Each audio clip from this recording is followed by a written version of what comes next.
You are now listening to the Sae Bae Cast, the #1 old school RuneScape podcast featuring guests from all across Galanor. To support this podcast, visit the Patreon link in the description. All right, welcome to the Sae Bae Cast number 89 with Only Trails, or Joran, as I will call him. How you doing this fine day? I'm doing good, man. I'm just chilling in the Motherlode mine. Finally, I can the two clue guys meet. Yes, finally.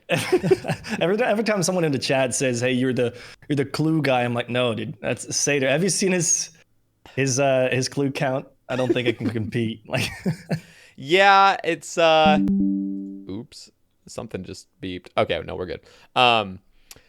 So I would say you are more okay, if I were to name myself Clue Scroll, like imagine my name was just Clue Scroll, like on Twitch or something like that. Like then, yeah, I feel like people would just call me the clue guy probably, but it's nowhere in my name. But your name is literally Only Trails, so that's like, true. I mean, people say that. But okay, let me just ask you about Clue Scrolls, because I've been a total Clue Scroll fanatic ever since I think I want to say after I maxed is when I really started getting like the urge. But even before that, I was really obsessed. And when I first started old school in 2015, I got 2 ranger boots within 6 medium clues, like my first ever 6 medium clues on a main. And I was just like, okay, these are the greatest things ever. Of course, I didn't really get much luckier after that. But then I did get 3rd age on this account. And I think that's where the dopamine and just like I don't know. It was like a turning point. Like that's when I became a Clue Scroll machine, was getting my first piece of 3rd age. But how was it for you? I don't really know. The clues just kind of fell in my lap eventually, because how the account was created was I was playing RuneScape 3, God forbid the comments, and I was playing with my cousins, and I wanted to make content again because I've been making videos for like 8 years. I was doing Minecraft, Call of Duty, like everything that was popular back in the day, and I was on a little dry spell. I was playing a lot of Counter-Strike and stuff, and I was at my cousins, and I was like, I want to make content, but no one is watching RuneScape 3, so it'll have to be old school. And then I figured I was watching, I believe I was watching Caveman Only, or one of the Snowflakes, because I don't think I came up with the whole play it differently myself. But then I figured, how could I make some kind of Snowflake unique ironman that has natural progression? And then I don't know, I just thought of clues, and I only had it planned out up until medium clues, and it worked so well. Like it progressed all the way into the end game, basically. So especially when Master Clues came out. Yeah. And that's how it just kind of happened.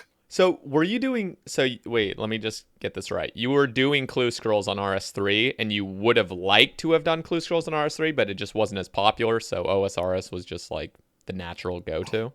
No, it wasn't even about Clue Scrolls. It was just like content in general. Yeah, I was doing divination. I was loving just standing at those pools, even though the skill's kind of trash. I was just standing there collecting those light orbs and joining my cousins with a bunch of things. And then while I was thinking about content for old school, I thought clues would just feel natural as progression of an account and making the series a little bit special instead of just a normal progression series. But yeah, it just happened to be Clue Scrolls. Actually, fun fact, the first name of my account was going to be Blues Clues, but that was taken. Yeah, that would have been good. I like Only Trails, though. It's nice. It has a good ring to it, I think. Yeah, it works well. I could probably find the DMs of where we were ping-ponging old names, and that one just seemed to stick. That's cool. So you've been doing content creation for 8 years? Like just different games and stuff? Can you like go through the journey of that? What even got you into it? Yeah, that's a good question. I think back in the day, it was, I believe it might have been Minecraft, might have even been old school RuneScape, to be fair. No, it was old school RuneScape, because I used to have, with the same cousins that I just talked about, we used to be such massive fans of the god Guthix, and that was probably because it was the cheapest rune trimmed set. It was not even like, oh, Sarah or Zami is cool, it's just like Guthix we can probably afford after doing a bunch of those cockroaches in the Stronghold of Safety to get rune scimitars. So eventually my cousin got his first Guthix full helm, and we were so excited about it. It was like 50K. And we were like passing it along in trades because we could flex on the noobs and stuff like that. And then we made a channel called Life for Guthix because we couldn't spell live correctly. and we made those max hits in the duel arena videos. I don't know if you remember those. I think But so. the- But the stats were just like 60s. So we were hitting like 23s with a Dragon Longsword spec. Like what you used to do is you stood at the other side of the duel arena and you just like run in and do one spec. Those are like all those videos, like the So Solid 2KK videos and stuff. Yeah. And I think that inspired me to start doing that. And I made like 2 or 3 videos, then moved on to Call of Duty Modern Warfare 2. Oh, yeah. What was your favorite map? I gotta ask. Probably High Rise or Terminal. Yeah, mine was Terminal, 100%. I love that. Oh, Modern Warfare 2. Anyway, go on. Dude, then I started a trick shot and feeding clan on the PC when I was like 12 years old together with a good friend of mine. I'm actually still surprised that we pulled that off. Like we were 12 to 14-year-old kids running a clan. We had like 1,000 subscribers on YouTube. It was like pretty cool. And then we had trick shotting and feeding and all that stuff, quick scoping. Made videos of that, decided to edit for the clan members and stuff like that. Then the channel got copyright striked, so we quit because we couldn't be YouTube partner. Because back then you had to be invited to the partner program, but you couldn't have any copyright strikes. Oh, that's the whole debacle. Because one of the editors got mad at us for getting him kicked out of the clan, and then he striked one of his videos that he edited. Great that is system. So cringe. Yeah. Yeah. I mean, that's how it was. It was like the game was mega toxic back then. Yeah. Especially we played on PC, so there was like type chat. So you constantly in your clips saw people swearing and stuff. It's pretty awful. Then decided to edit a bit more. Then Minecraft was popping. Decided that, hey, I can do that. I can make a Minecraft world and commentate on it. Did some Hunger Games, survival games, mini games on my YouTube channel. Got to like I did that for 2 years, and after a year I had 60 something subscribers, and then hustled another year. 60, just 60. 60. Damn. But I uploaded like 3 times a week. I was going to school and I was uploading 3. I still don't know how I did it, because to be fair, Minecraft is just record, turn off, and upload it. That was how YouTube was back in the day. But yeah. Wait. You uploaded 3 times a week for 2 years and you only had 60 subscribers. Yeah, so the first year was 60 subscribers, and then the second year I got like to 1,000. Okay. Damn. wait, let me just ask you. I don't know. I used to play Minecraft a shit ton. And then there was just a random point where I completely lost interest for the game. It was so sudden. I was so incredibly addicted to it. And then it was just gone. Like, do you still play Minecraft? I'm just very curious if anybody else experienced that. Like, I don't know. Now Minecraft seems like is really fun for 1 week every year. I feel Yeah, you get that little urge. Yeah, I can kind of see that.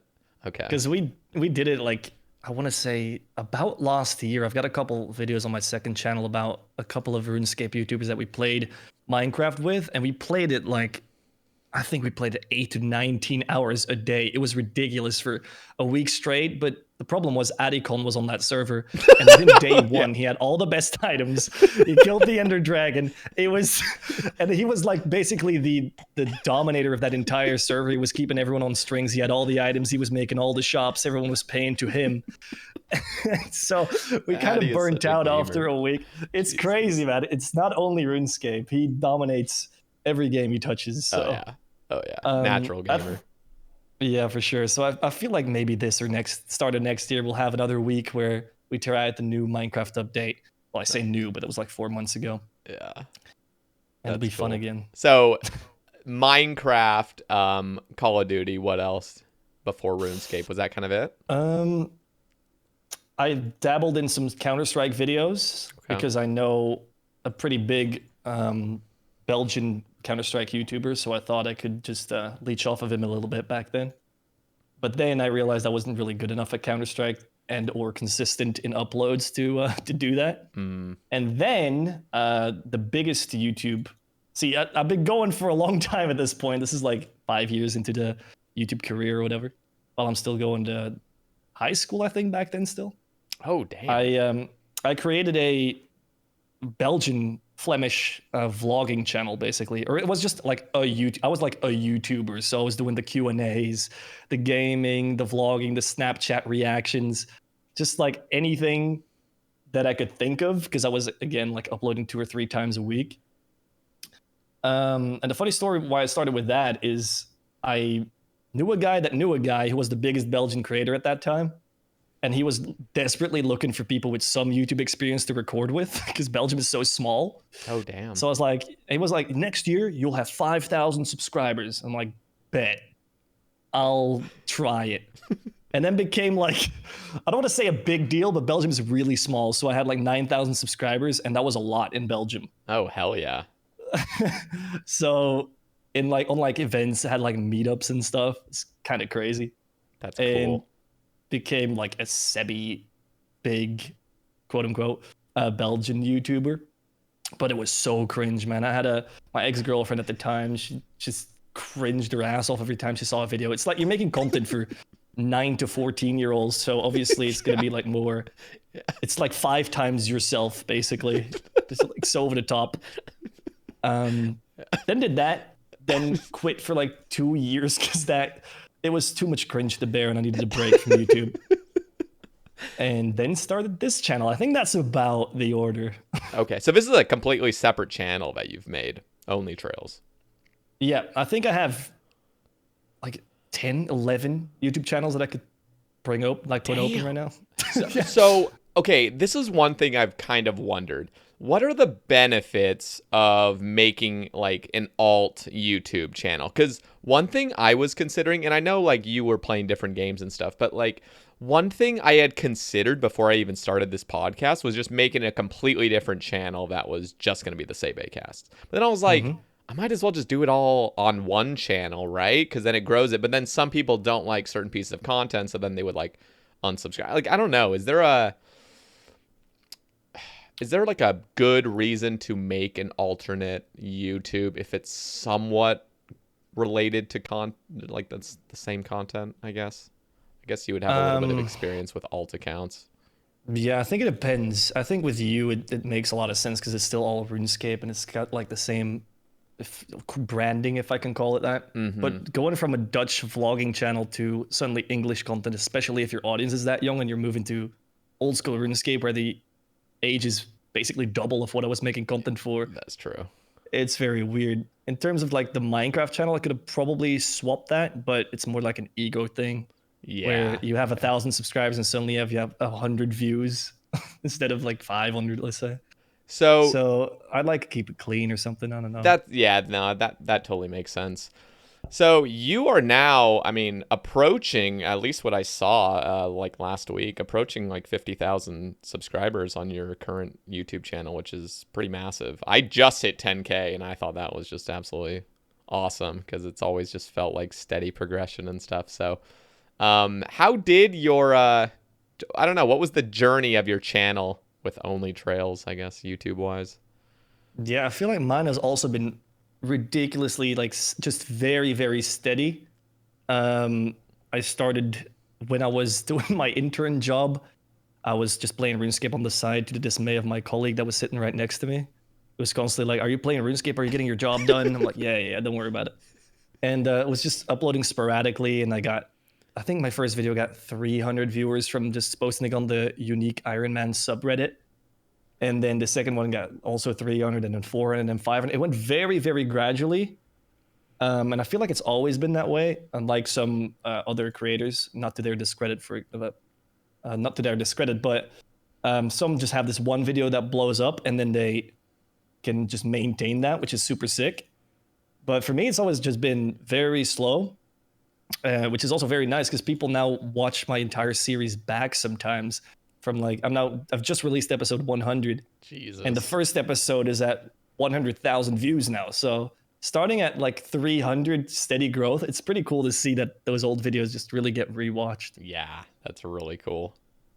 But apart from that, yeah, it's just been very gradual. Now during COVID, I got a big spike on my channel and it's always been a bit of a struggle for the years afterwards to maintain the same numbers because that's almost impossible. For me, that's been like the biggest struggle, like mentally in terms of YouTube, where I don't really want to focus on numbers. There used to be a time where I always wanted, this many views, but now I check it the first day and then I never check it again.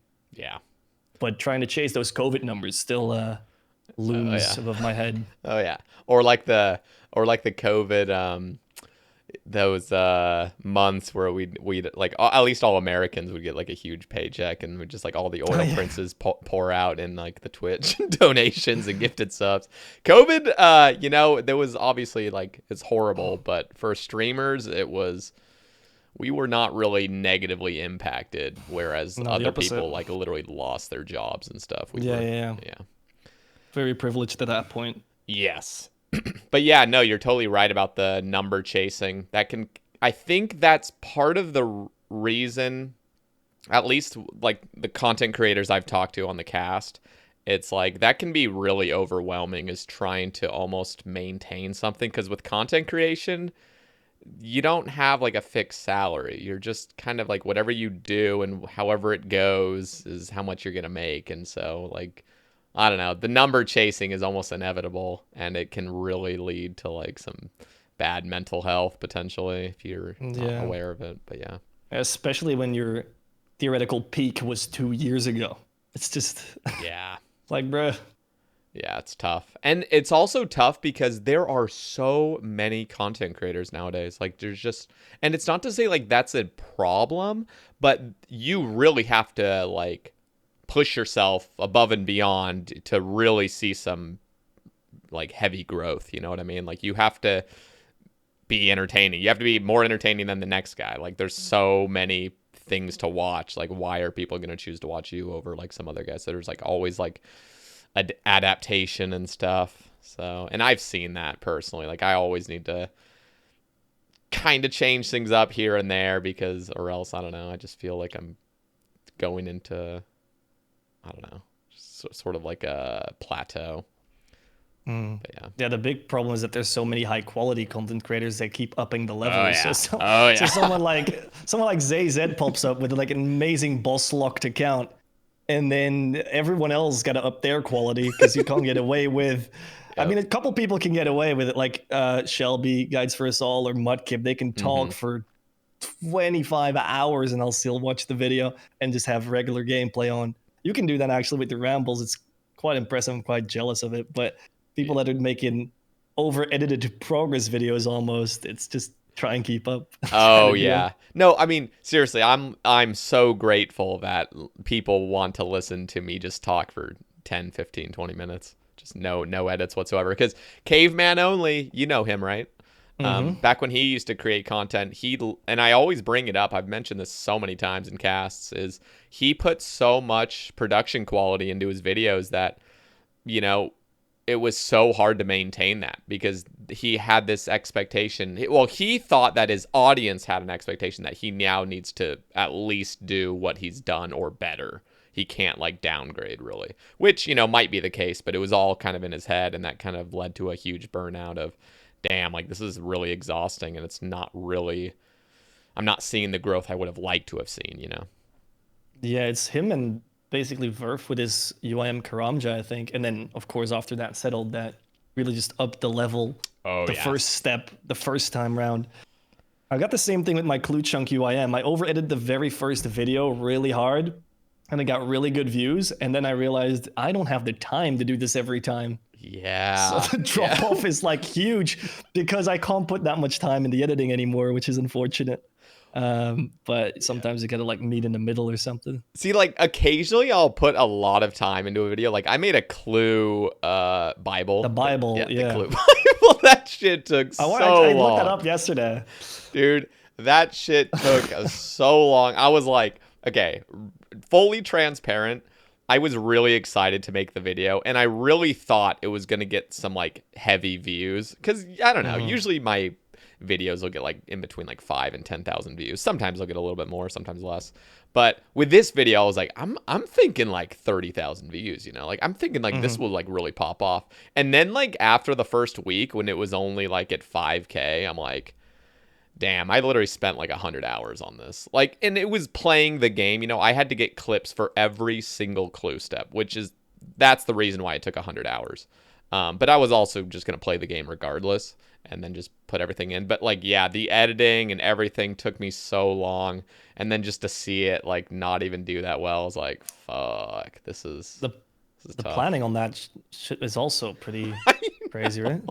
Yeah, it was a lot. And I used the worst editing program. Well, it's not the worst. It's called Shotcut. It's just this free editing program. And like with the amount of files I had uploaded on there, my entire computer, and this is before I got this upgraded computer.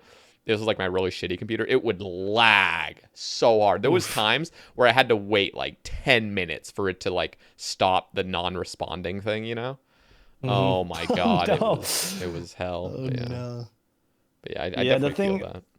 I think it's also like a gradual video with those things, and I guess the RuneLite helper is too OP for people to look up a video about it. Oh, yeah. Maybe, I don't know. Oh yeah.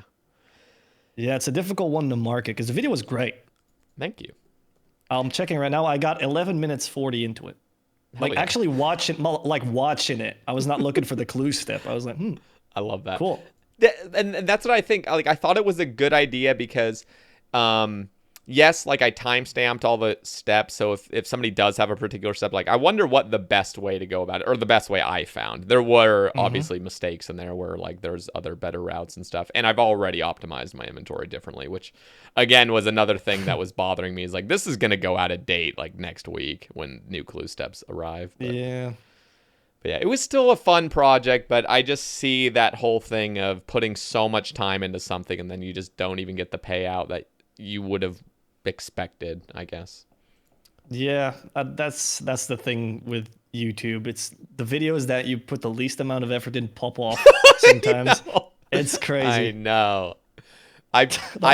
Dude, there was a video I called it like quick ecumenical keys. It's just me barraging monsters in the wilderness thing, and it was literally like a 10-minute video with just a bunch of copyrighted songs. So I was like, this video is gonna get 1,000 views. It doesn't really matter. I'm just gonna upload it. All of a sudden, the next day it has like 18,000 views. I'm like, I should have just fucking made this silent. Like I would have actually profited from it. It was just fully copyrighted, you know, with all this other music. So it's actually cool. What I just realized is that guides are never going to be a RuneLite plugin, so those will probably keep generating views. True. I'm just looking through your most popular videos right now. They're always the guides. Slayer guide, yeah. Yep. Because there's no plugin for it. So like a Hard Clue Bible, you could use the RuneLite plugin, but a guide you still got to look up. Exactly. That's very cool. Interesting. So let me ask you about like Twitch versus YouTube. What do you like more? What do you like to do more? Make a video or just chill with the chat? Yeah, every time I say this, chat's like, you hate us. But I'm a creator at heart. I had 8 YouTube channels. I am a freelance editor if I have the time. And I just like, if I could just think of content, present it, and send all the clips to someone and run just a business pumping out videos, I'd do that. So I'd say YouTube. However, Twitch is just so nice to just have your behind the scenes, not have to do it alone. People are there to chill. You're seeing the same faces every day. You're that kind of part of their routine. It's got such a beauty to it to just know that you're some people's daily routine. And it's just really nice just to be there and know these guys are going to be there. I'm going to just do my shift, if I can say it like that. And it's going to be enjoyable most of the time. Yeah. It's just really comfy streaming. Yeah, I agree with you. And there are some really nice things about YouTube. One is like I am an introvert. As much as it might not seem I'm an introvert, I definitely am. So like being able to not talk to anybody has a really nice appeal to it. Although I'm not going to lie, like I really do enjoy the interactions on stream. But I think if it were to go head to head, I think YouTube would like, if I could only have one, it might be YouTube. And again, like what you said, it would like, I mean, if it had to be one, truly, I think YouTube would just, I don't know. There's something about streaming where I get like overwhelmed here and there, like just turning on my stream and just being like, I don't know what's going to go on today. Like, I don't really know how I'm going to feel after this. Cause you know, like where you just get like trolls and stuff, and it's not like it happens a lot, but like it can really just sometimes chat or sometimes just what you're doing in game or how you feel can just really ruin your day. That does not happen when all you're the focusing time, on it's usually when you're focusing on something and you want to do something in the game that is really important or something where you're Yeah. not having that much chat interaction that bothers you, I feel like. Yeah, I think that's really what it comes down to. And I'm not trying to say like I don't enjoy streaming. I fucking love streaming. That was what I initially did. I didn't even start YouTube until a year after streaming. So, but I've just really seen some beauty with YouTube of just like make some content, upload it, and you just get to enjoy it. Like you get to just kind of like see the numbers, which I really do love, like analytics and stuff. And yeah, I'm also a nerd. plus, I will say YouTube's analytics are just like miles ahead of Twitch's. Like Twitch has barely anything. Yeah, it's true. You're not really looking at anything. If you're looking at your stream analytics, you're seeing the amount of subscribers and then that divided, and then you have to click more to see the countries and stuff like that. It's just a mess. Yeah, it is. Even though I don't know if you've experienced the fireworks thingy with the 1 out of 10 YouTube dashboard thing, where if your video is the best, it's a 1 out of 10. Fireworks. I haven't had a 1 out of 10 in a long time, man. I get them every 10 videos. I get them every 10 because it has to, because it's always your previous 10. So one of them's bound to be it. But when you look back, because I've had some videos that like really pop off, like just exploding, initially, and that feels so good. Yeah. It's really cool. It's the algorithm and everything. I had that with the very first Clue Chunk video, so the new series, but I like tried my absolute best. I contacted Verf to be my YouTube insider guy. I'd send him 4 thumbnails. I'd send him 10 titles. He'd select them for me. And the video popped off at first, but it wasn't as big as I thought. And then Verf, I texted him like 2 days later, and he's like, dude, wait, the algorithm is going to pick this one up in 3 days. It's going to fly. I'm like, yeah, sure, Verf. And then lo and behold, 3 days later, it was at like 70K views or something, which is pretty crazy. Damn. I was like, yes, this is like, it was exactly what I wanted. Because at that time, there's also a question about it on the thread. I was seriously thinking of taking another job, and then I'd had to quit streaming and put a little less effort into YouTube videos. Mm-hmm. And I was like, if this doesn't pop off, I'm gonna have to find a job. And it did, and so it was really, really cool. That's cool. One thing I really want to talk about is your experience on The Voice. Because when I realized, and this must have been, I don't know how long ago, it feels like it's been a year and a half. 2 years almost. Yeah, maybe 2 years. I mean, this was recorded 3 years ago, but... Jesus. Yeah, I had no idea the voice that you had. I mean, it just, like, you sound like you just have a normal voice, and then when you start singing, it's like angelic, man. Like, I hate to just like be that guy that's just like fucking like just, I don't know, riding your dick basically. But you have a beautiful voice, and I want to know kind of like your musical history with just, I don't know, getting like, were you in choir and stuff growing up, or like what? No, I'm completely self-taught. So my Wow. dad is a like not a pianist, but he's also self-taught. He plays guitar, piano, a little bit of drums. So I definitely got the quote unquote talent from him. And we always had like a grand piano in the living room. So even when I was like 3 years old, I'd try some stuff on there. My dad would help me and stuff like that. The first song I ever learned was Great Balls of Fire.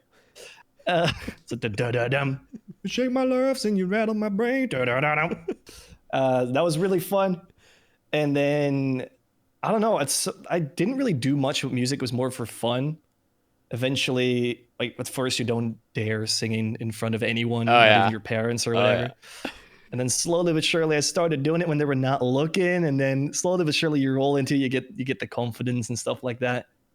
And then I think 6 years ago when I had that Belgian vlogging channel in the YouTube career, I could really like make chapters in my life on which YouTube channel I had back then. I love it. With the Belgian vlogging channel, I think I auditioned for The Voice together with my dad, like separate auditions, but in the same year. And then I got, because there's 3 pre-auditions before, there's 4 pre-auditions before you actually get the television audition, so with the chairs. Okay. Wait. So is that for like everybody? Because what about the people that go on and are just like really sucky? Because doesn't that happen occasionally, or is that just Not like in the the American voice. version? No, that's for X Factor and stuff. For the Oh, voice, maybe there's I'm thinking always of American quality. Idol as well. Yeah. Okay. Back in the day, it was like television where you just laughed at people, but that's like kind of old now. Yeah, that's so they true. just have quality checks now. Okay. So there's like 3 or 4 pre-auditions, and I got through the first one, and my dad didn't. And then I didn't get through the second one, and then 2 or 3 years later, I auditioned again, and that was, well, the year that's on television and YouTube and stuff right now. By the way, that will be linked. So anybody watching this, Please don't link the audition. Link I- anything else. I am linking that. The thing I heard. It's so bad. Whoa. Are you talking you're about not- you on that stage? That was phenomenal.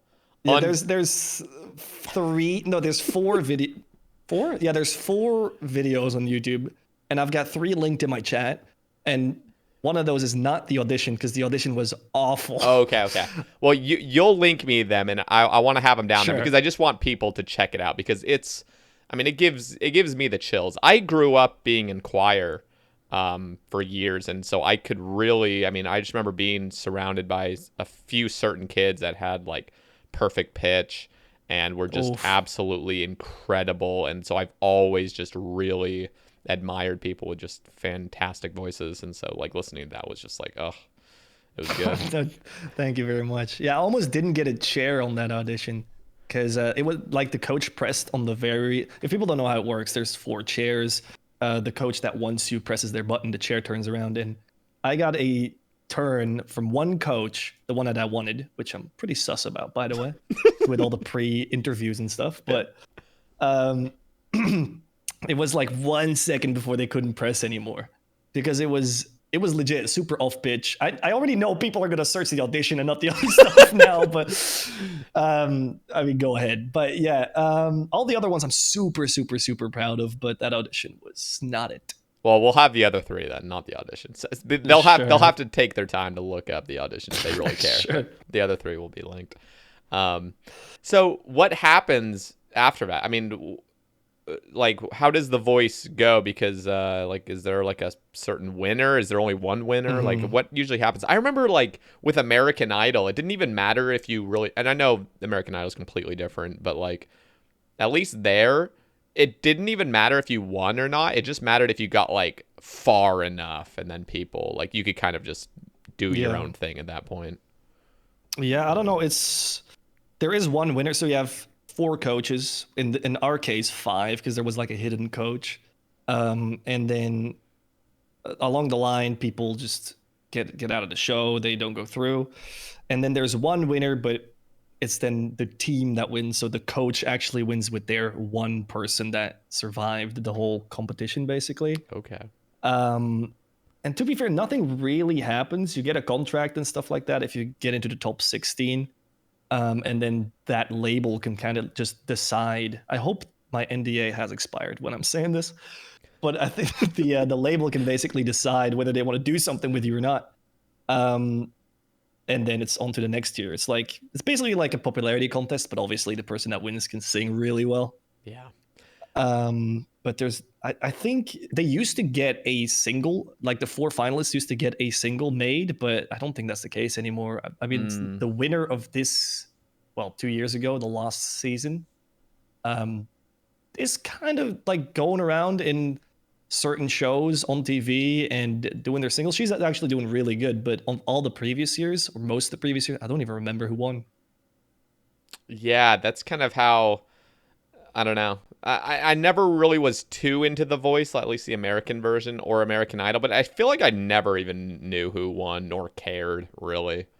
It was just cool listening to like certain people, I guess. Yeah, it was a really fun experience, but I don't really think it's about the singers in that show. It's more mass production of a singing talent show. Itself, yeah.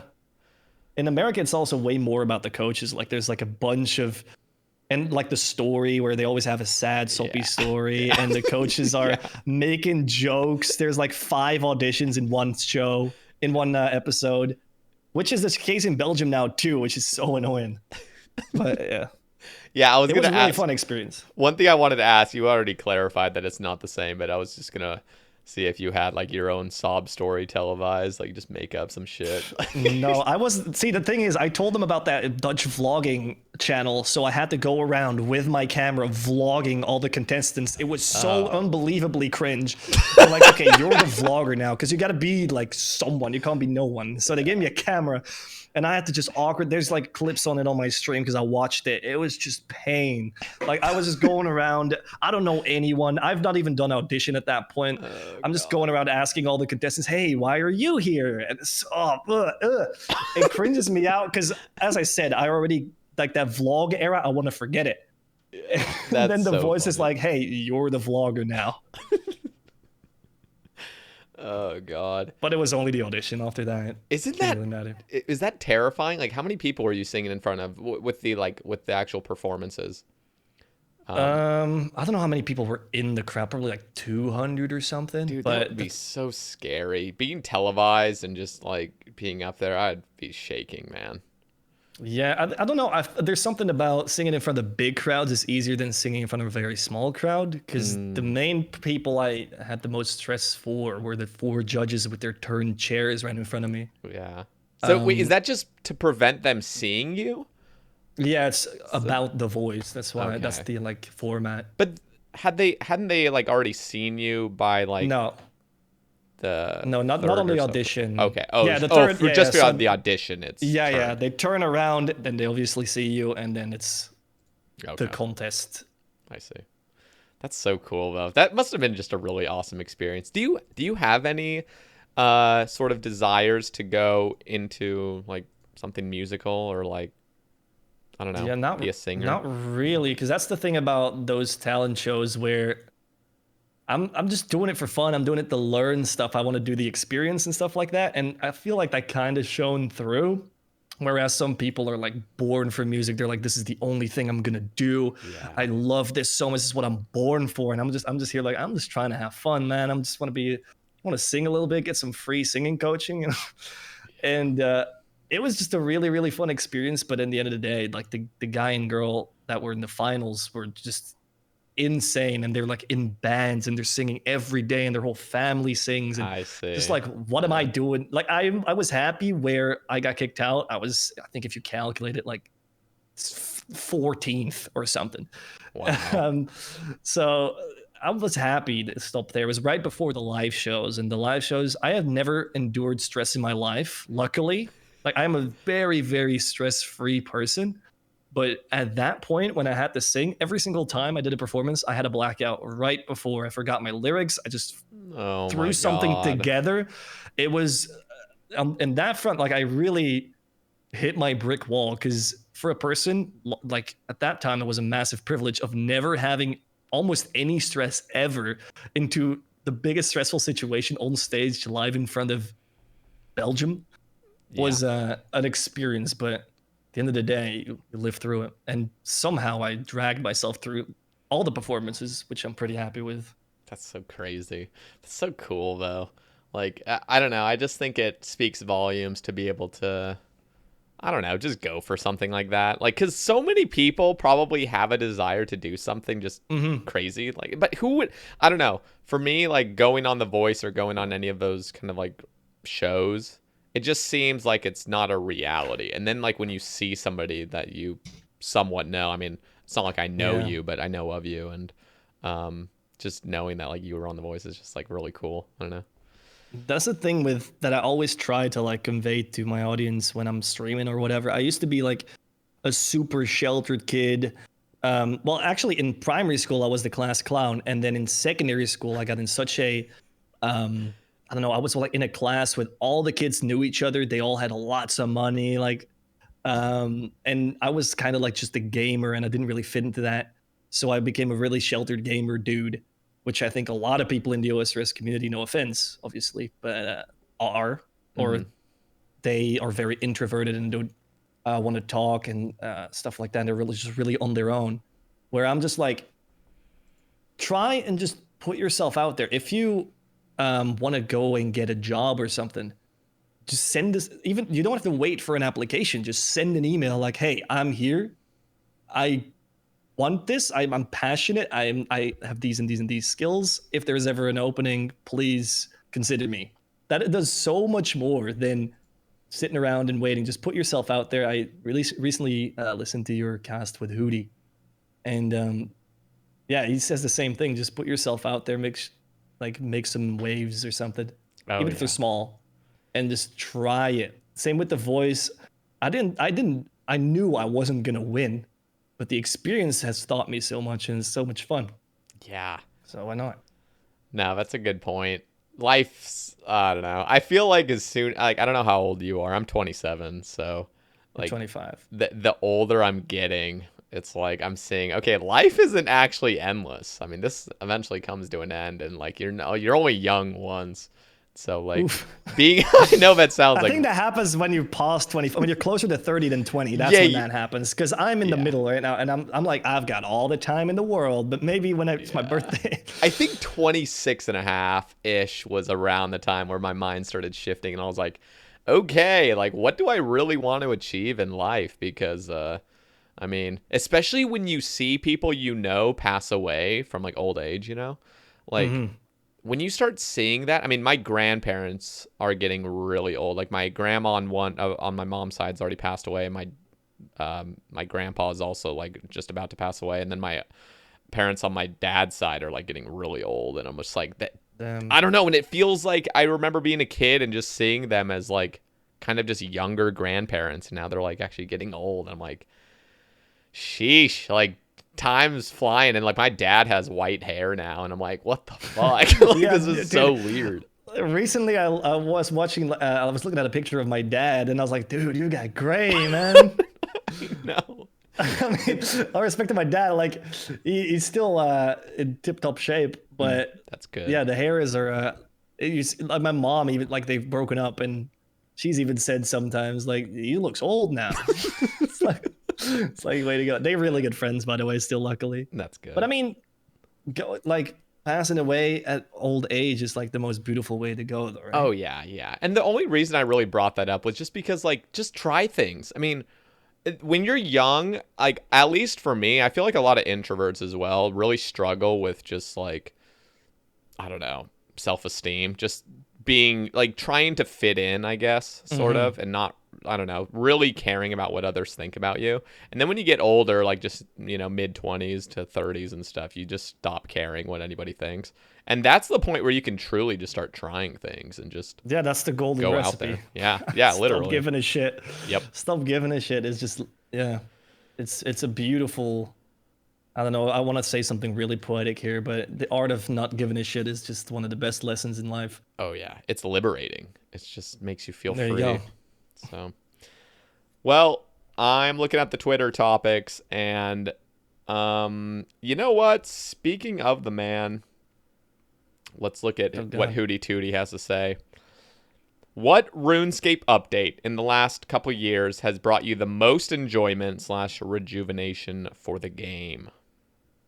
That's a difficult question, to be honest, because I've never really focused on any of the new updates. I'm thinking like I should probably say the Elite Clue update, but Elite Clues are so shit.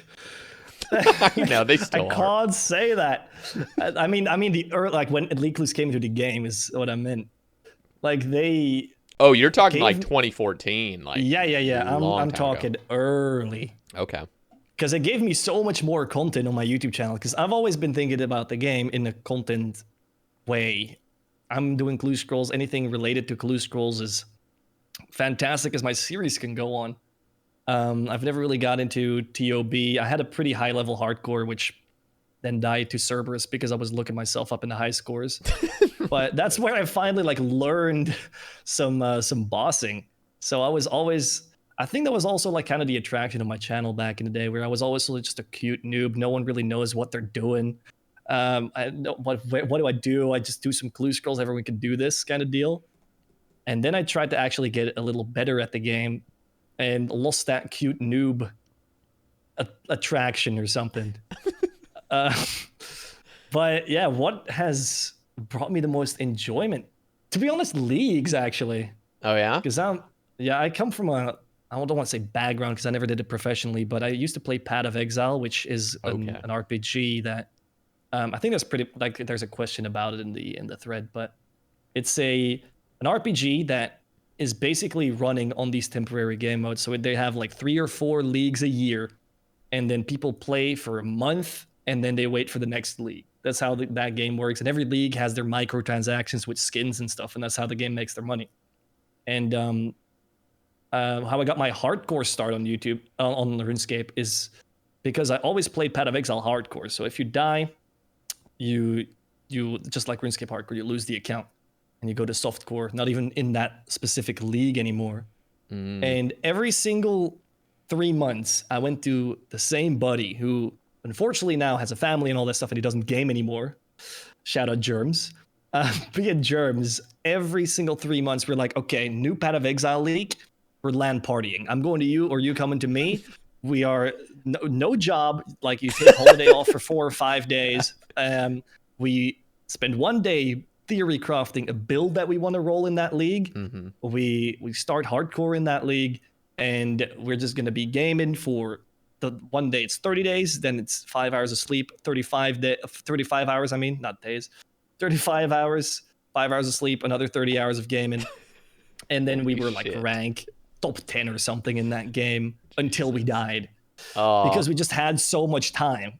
So we never really finished the league. We never got the maximum level. We played for those 5 days if we were still alive, which was never. We just casually play at home.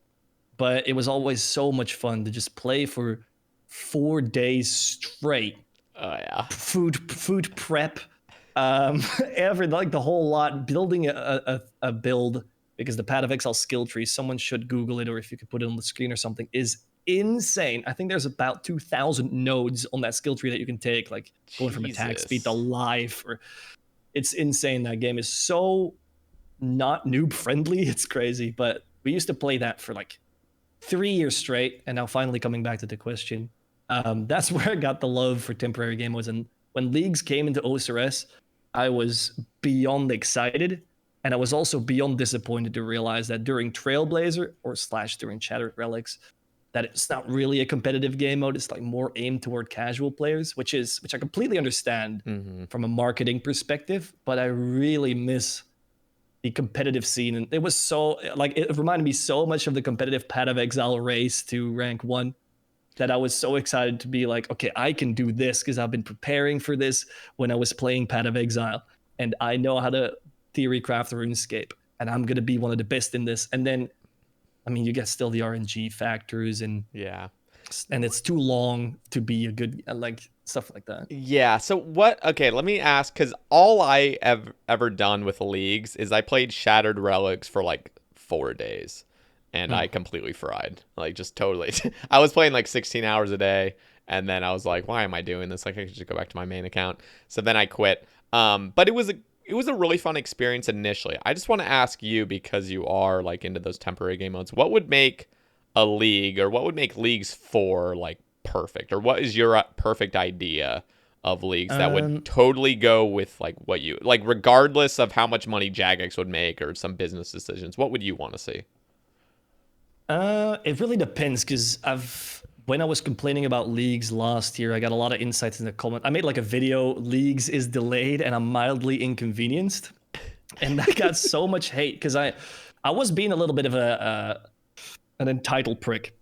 And I was saying, hey, I'm a content creator, and I was banking on this being... that was not the entire point, but I definitely get that people were like, you're playing video games for a living, dude. Stop complaining that it's delayed for 3 months, which wasn't the initial point, but I get it. It was annoying. I do remember the time. Like, it was just like people had already taken work off.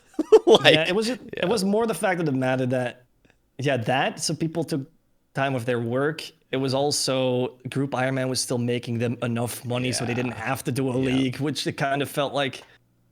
So yeah, and then what was the question? It was basically, what would you want to see from Leagues 4? Oh yeah, I wanted to be I wanted it to be the Shattered Relics time that it initially was, so 6 weeks. Don't have a random extension. Those random extensions, by the way, I'm so bothered by. Like, that has got to just be so annoying. And it's they cringe. always do it like just a week after, like 2 weeks after release, where it's like, dude, you might think you want to keep doing this endlessly, but trust me, after 6 weeks, you're all going to be fucking bored. Yeah, and it kills the competitive spirit because people need 3 more weeks to grind, 3 more weeks off of work if you're going for ranks. It's just awful. And then what's to say they're not going to have another 2-week extension? Oh, everyone's still having fun. Let's make it 10 weeks. Like, I mean, I doubt that would happen, but like, well, who's to say like they couldn't do that? Like, there's got to be a set time, like a deadline if you want competition. Yeah, and that's the exact like time I really saw that leagues is casual and not competitive. Otherwise, you don't do that stuff. Yeah. Otherwise, you keep the 1%, which is indeed the 1%. You don't have to make content for the 1%, obviously. But that's when like my realization came. Leagues is casual. It's not competitive. That's all right. But I needed to change my perception on it. But for me, a perfect league would be, 6 weeks. Not the entire map available, because even though the community thinks they want the entire map available, I think it was very obvious in Shattered Relics that you're just playing Ironman but faster, which is not what you want for a league. You want restrictions. I personally want a new boss. I want new mechanics.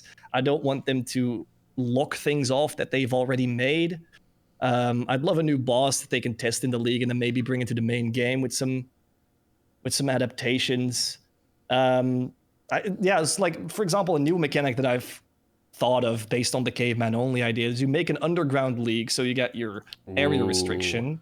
You make an underground league. You can go up to the normal surface, but you have a oxygen meter. And if you touch one of the, I don't know, oxygen chambers, you get a minute extra above surface. And then you can only do like one boss, and then you got to quickly go back down underground and get your skills and stuff up back underground.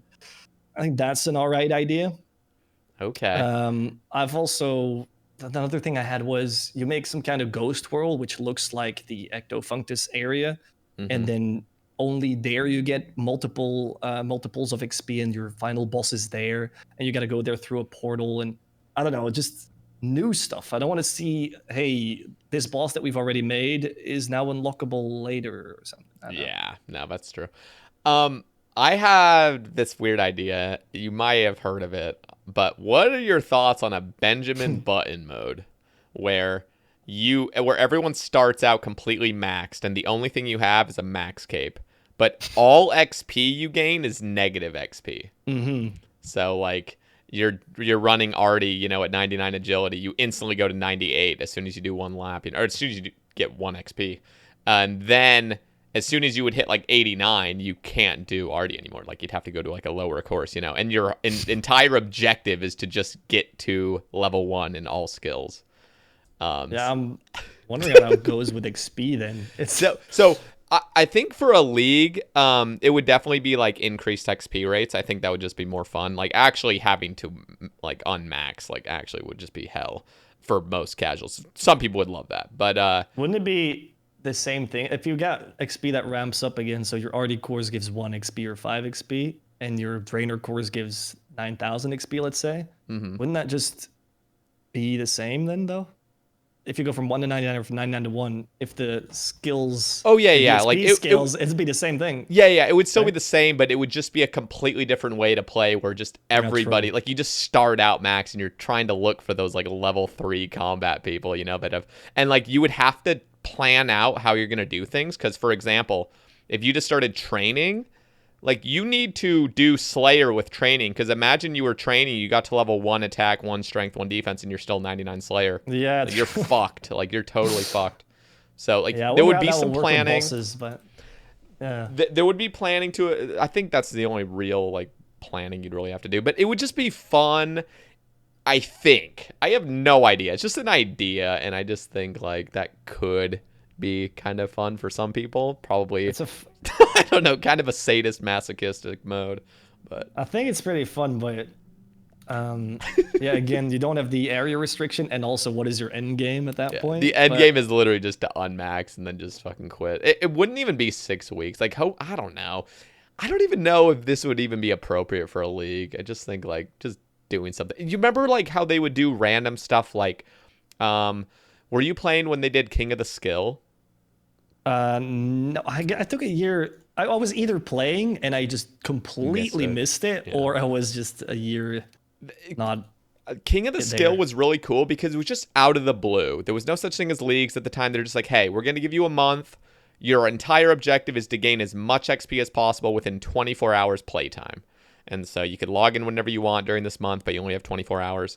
And so people would just go super, super, super hard, you know? Yeah, it's sick. I don't understand why they don't bring that back, to be honest. Yeah, I just think, though, like, even with, like, a Benjamin Button mode or any other kind of really just weird creative mode, I think they could just pull those out, you know, just like whenever. It doesn't have to be considered a league. It can just be, hey, we're gonna do this for the month of this, just some random fun thing.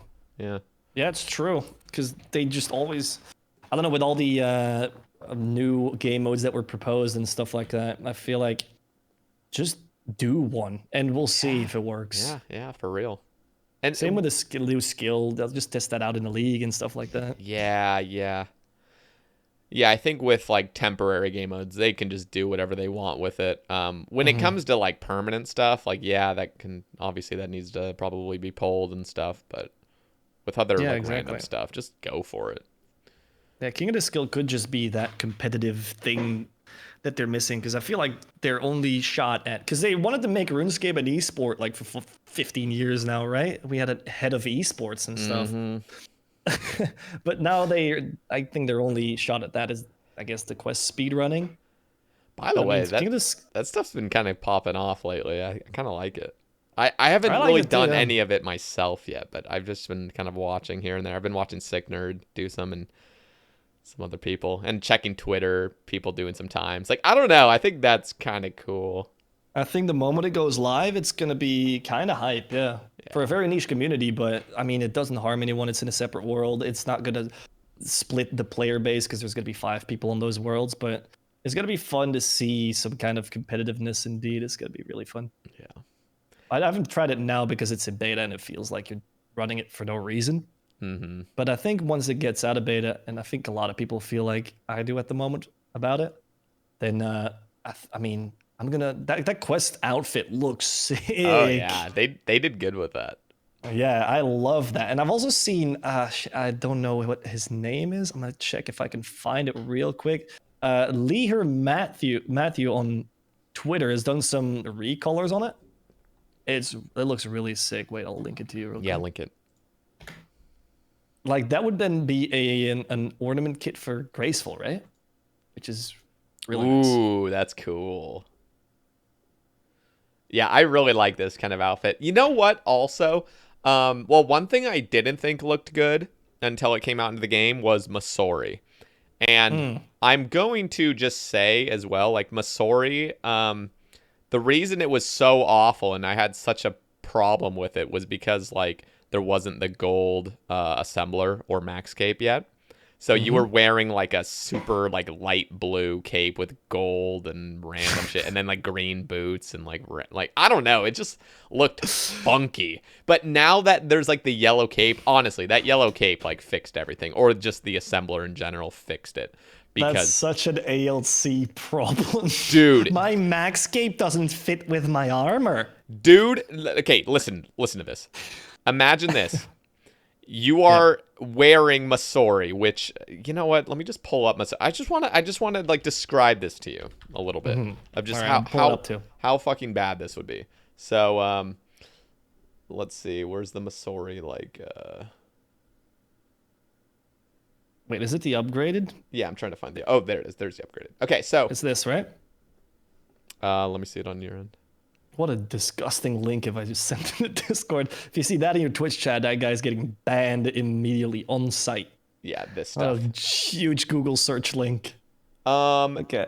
So Masori aren't. Why can't I just? Okay, there we go. Whatever. We'll just look at these pictures. So on my end, I'm looking at it, and like you would wear, it's gold and red and green. and then you're wearing green boots with a light blue cape, and I'm just imagining like a dragon crossbow, so just red, and then you got a fucking like buckler that's green. It's like there was so many clashing colors. It was unbelievable, and I was like, this looks fucking horrible. Fair. Luckily they kind of changed what it originally looked like, and now I'm actually really happy with what it looks like in game. I think it looks great, but it's because of the gold max cape. That's the thing that saved it. Not Masori itself, but yeah, the quest stuff. That is fair. Just going back to the quest stuff, I think this stuff I'm showing it on screen looks phenomenal. I think it looks really nice. Yeah, right. And it just frees up a little bit of the graceful Andes running around everywhere. Yeah. So it's acting as graceful, correct? I think it's like an ornament kit. Okay, that's really cool because I was wondering, I was like, what's up with the wings on the? They have a real obsession with wings on boots, but as long as it's graceful, I guess that actually thematically fits. But if it was just like random, I guess it's medieval times, kind of. There's no way in medieval times they put wings on their boots. I wasn't there, man. I have no idea. That's true. I wasn't there either. Oh god. Oh shit. Yeah, no, I'm really excited about that stuff. Okay. Let's see. So here's a really like kind of quick and fun question from Champions Cape. Favorite clue step from each clue tier, beginner through master. It can be any type of step. Or and I also just want to know, like, what is your all-time favorite clue step? Like when you see it, you're just like, fuck yeah.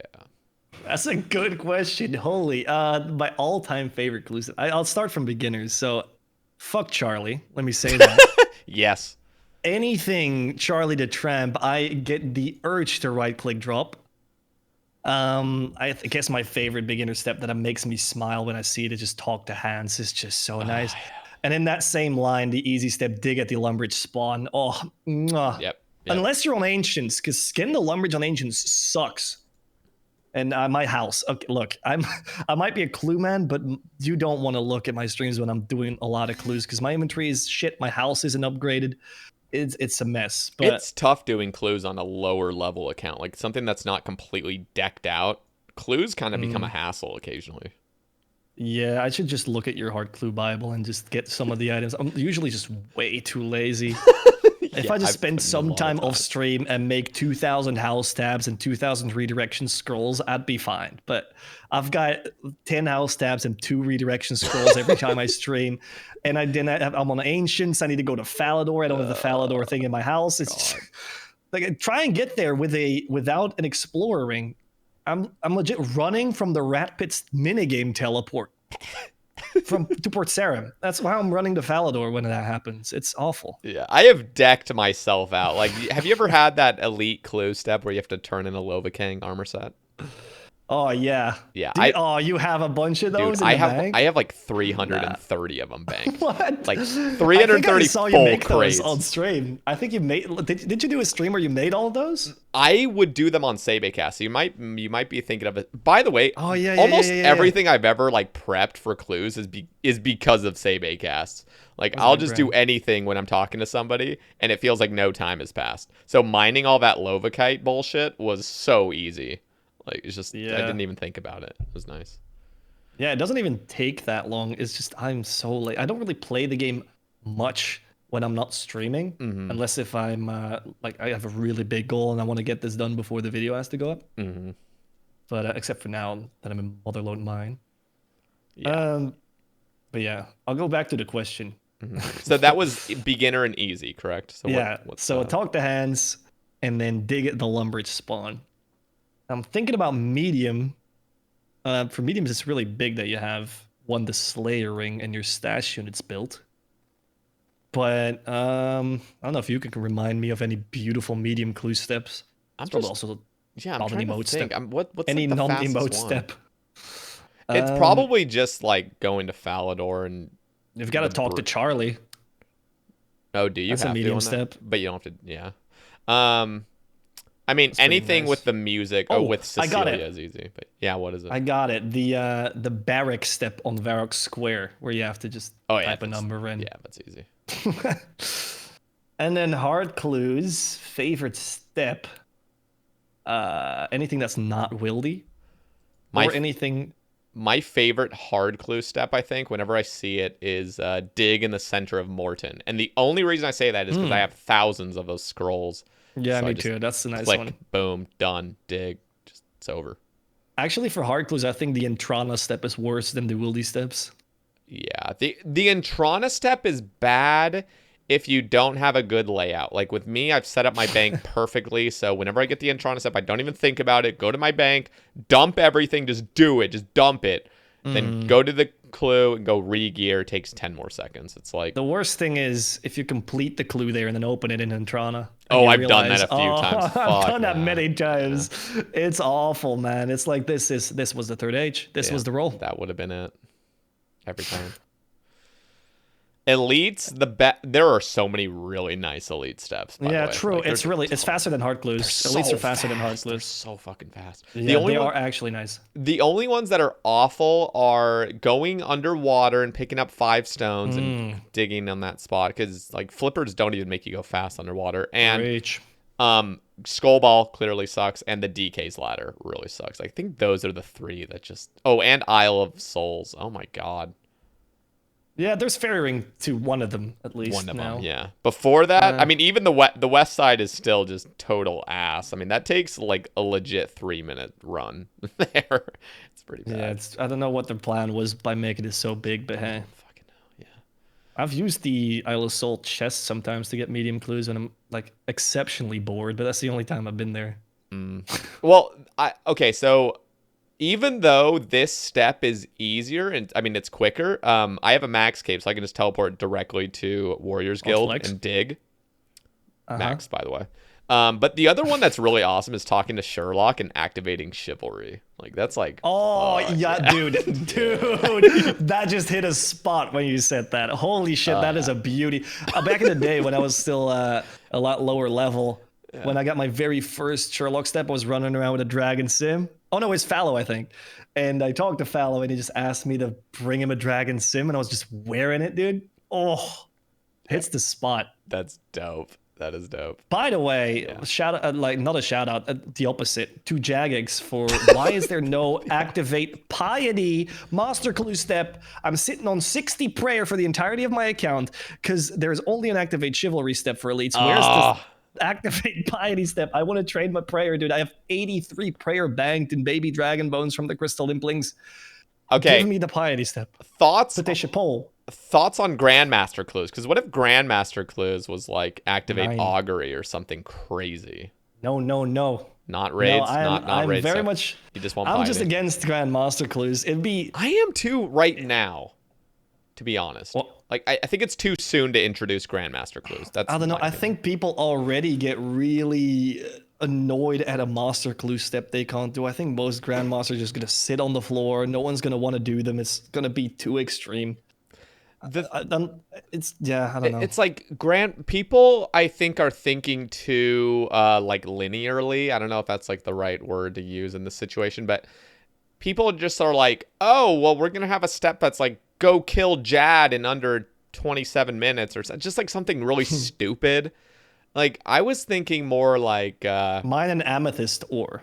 No, like I wasn't even I was thinking like going beyond what a clue scroll really is. Like Grandmaster would be something like some crazy ass puzzles, or like get from this point to this point in a certain amount of time, and you could just keep kind of resetting until you do it. Like you would have a certain amount of ticks to like go from this spot to this spot, and it's like you have to find the perfect teleport. You have to run. You can't miss ticks. Something like that, where it's like it is truly Grandmaster because you would need the most optimal teleport and staminas and stuff to like figure out your pathing and I'm thinking outside of the box. That's cool, actually. And I want stuff to be challenging, and I want it to be really cryptic and really like clue-y, you know, not just like, oh, do a fucking infernal cape. Like, who cares? Like, that's so boring. Like, make it a clue scroll. And that's why I kind of am against Grandmaster completely, because I don't feel like doing certain steps like that would even, I don't know, it doesn't even feel like Grandmaster. It just feels like a cool addition to other clue steps. I don't know. How about we scrap the mimic from master clues? You'll give the elite clues the what is it, 15? So they're actually almost worth doing. And then That you would be get some amazing. kind of key from a master clue to do that whole puzzle pyramid stuff that you're mentioning with a boss at the end. I think that'd be.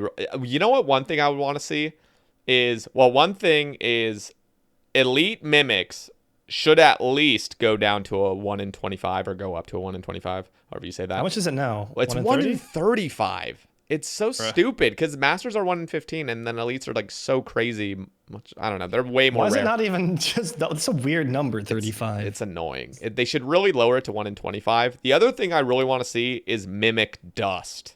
So you can transmog your bloodhound into a mimic with the mimic dust. Oh, yeah, that's cool. I didn't even think of that. That's, yeah, big. Yeah, that's That's just from the mimic. Yeah, it would just be Yeah. from mimic. Yeah, as I said, I don't know, man. Elites are so unworth to do that you might as well just lower the drop rate of the mimic, indeed. That would literally fix them. I honestly True. think if they were to change it from 1 in 35 to 1 in 25, that alone would be good enough to justify doing elites, I think. I agree. So, some people in the chat right now, I'm mining amethyst and a bunch of people are telling me to say lone gym rat is not a true collection logger. They really love me just saying things. They usually gift me 5 subs if I just say whatever they want me to do. And now you said it for free? Yeah, I did. That's not good marketing, man. You gotta squeeze the gifties. You gotta milk them. Give me one Any sec. primers, by the way? Plus 5 gifted. There we go. All right, I think I'm gonna get 5 gifted. So, anyway, let's talk. Okay, so Charlotte, or Impling only, by the way. How did it feel almost giving up on streaming to move into a more secure job role in terms of the secure income? Were you sad that you didn't get the job after all? Oh, okay. So I'll probably have to give some context because I briefly mentioned it a bit ago. But yeah, I at some point, I think it's now 3 or 2 months ago, so it's super recent. I got a job offer from a company I used to intern for. And they offered me like basically my dream job. I used to work in the media in Belgium for the biggest commercial TV network. And I used to do like just silly online stuff, so nothing really important. But the job I was offered was a senior creative role. So I would be in charge of any content that was going online of that big network. I would make it, I would find the people, and I'd make sure it get done, basically. Which is, as I said at the start of this cast, like if I could just think of the content and let people make it, that's like my dream. So I got that offered. I have still no clue how they got to me. They said via LinkedIn, but I haven't posted on LinkedIn since like college time when I had to make a profile.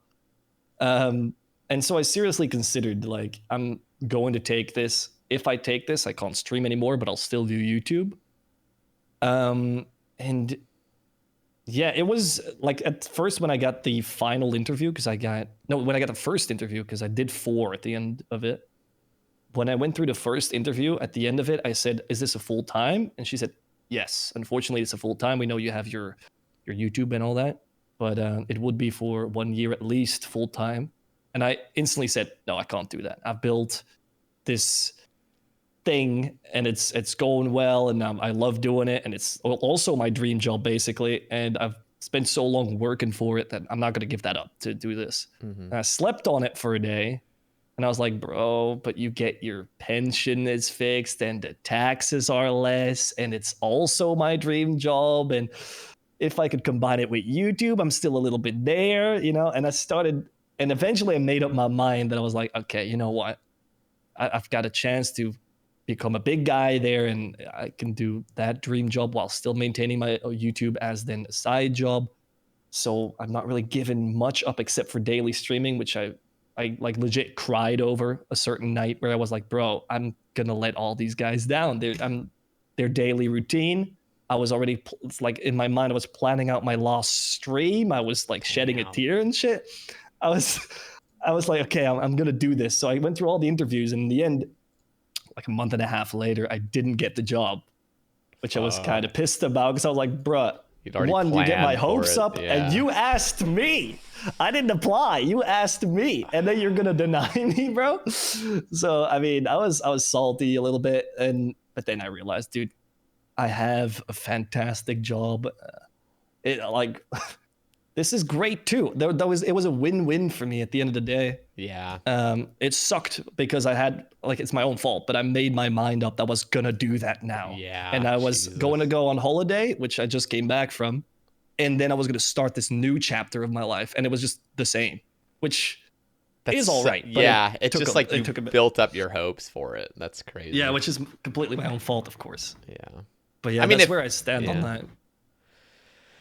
Yeah, I don't know. Sometimes so you've been doing content creation for so long. It clearly seems like this is like, you know, one of your passions. You've been doing it for like almost a decade now. So, but yeah, I think kind of being a content creator for so long can almost just inevitably kind of make you want to just try, like just do something else, you know, for at least a time, or just like experience something else. Because like even for me over the past like year, I've been really considering, not actually like going to do it by any means, but I was considering going back to school just to like same. learn. I had that period because like I really do care about certain subjects now. Where I was a kid, I didn't give a fuck like at all. I didn't care about learning about certain things. Like I was passionate about a few certain subjects, but like not enough to dedicate all my time to studying and stuff. But now I think about it, I'm like, there's a few things. I think one of the things I'd be really interested in is like biology. I'm like really interested in biology now, and I used to hate science, like just like in high school, I just fucking always would just like sleep in class pretty much. But is there something that led up to that with your interest in biology? It's like a video on Twitter or something that you're like, oh, I think it's something to do with I don't know, just how crazy life is, like just understanding. Like I have the exact same thing, man. Sometimes I'm just sorry that I'm no, interrupting, go for it. Like I ask questions to my girlfriend that she's like, why do you think about that? For example, I was looking at Twitter and there was like a whale carcass, and I was like, dude, I'm gonna watch every single deep sea documentary on Netflix that I can find right now. How does this work? Yeah. Dude, have you ever seen, so I was looking up some stuff on like evolution and things, and just I'm so intrigued by how species have evolved and like all that shit over millions of years. And when you look at like a human placenta and like a dolphin placenta, like they look fucking identical almost. Like it's so weird because I think what? Not like totally identical, but just like at the beginning stages of something being born, like we are so similar to a lot of other creatures. Oh like, yeah, is that with every mammal? Yeah, like yeah, but they in this video I watched, it was just showing like a dolphin versus like a human, and like they look very similar at certain stages. And I think for so long as a child, like I was brought up in religion, just, and it's kind of like this weird like superiority thing where like humans are just like, I was basically taught like, you know, God loves humans, and there was no such thing as like animals going to heaven or anything like that, and like all this stuff. And I always used to just think humans were just different than other animals, you know, just like we weren't like even the same sort of like thing. And this is again me as a child, so growing up a little bit more and understanding things and really just kind of getting out of, I mean, I'm not religious anymore, and so like I see things completely differently, and so kind of taking a different look at life and understanding like, damn, I am literally from the earth, you know what I mean? Like that, like nothing, like I didn't come from anywhere else. Like I'm a product of the earth. Like that's so fucking nuts to me, and it interests me so much now. It feels like you're rediscovering everything. Yeah, it's weird. And so like I definitely want to like study more on that. But it doesn't mean I have to go back to school. In fact, a lot of the time I think school is a big scam with how much you have to fucking pay just to like, you could learn so much stuff online for a little bit of money or for free. Sure, yeah. They could definitely condense a lot of it to a couple less years and only in things you're interested in. Dude, for sure. When COVID started and like my younger brother was starting school and it was online, and he was paying the same amount just to do online courses as it was the same amount as it would have been to go to like physical school. And I'm like, what the fuck? Like, why are you still going to charge students the same amount? Like, Yeah, that's you don't even have to maintain, like, you don't even have to have a physical campus at this point. Like, what is the charge? Your online professors are literally just regurgitating the same thing semester after semester and charging kids like thousands of dollars per course. Like, what the fuck? I don't know. luckily in Europe it's a bit less, but yeah, it's still the same principle at the end of the day. Yeah. Going back about that human thing, I have like a weird theory. It's not a theory. It was 4 guys on a holiday in the car, just a way too long car ride.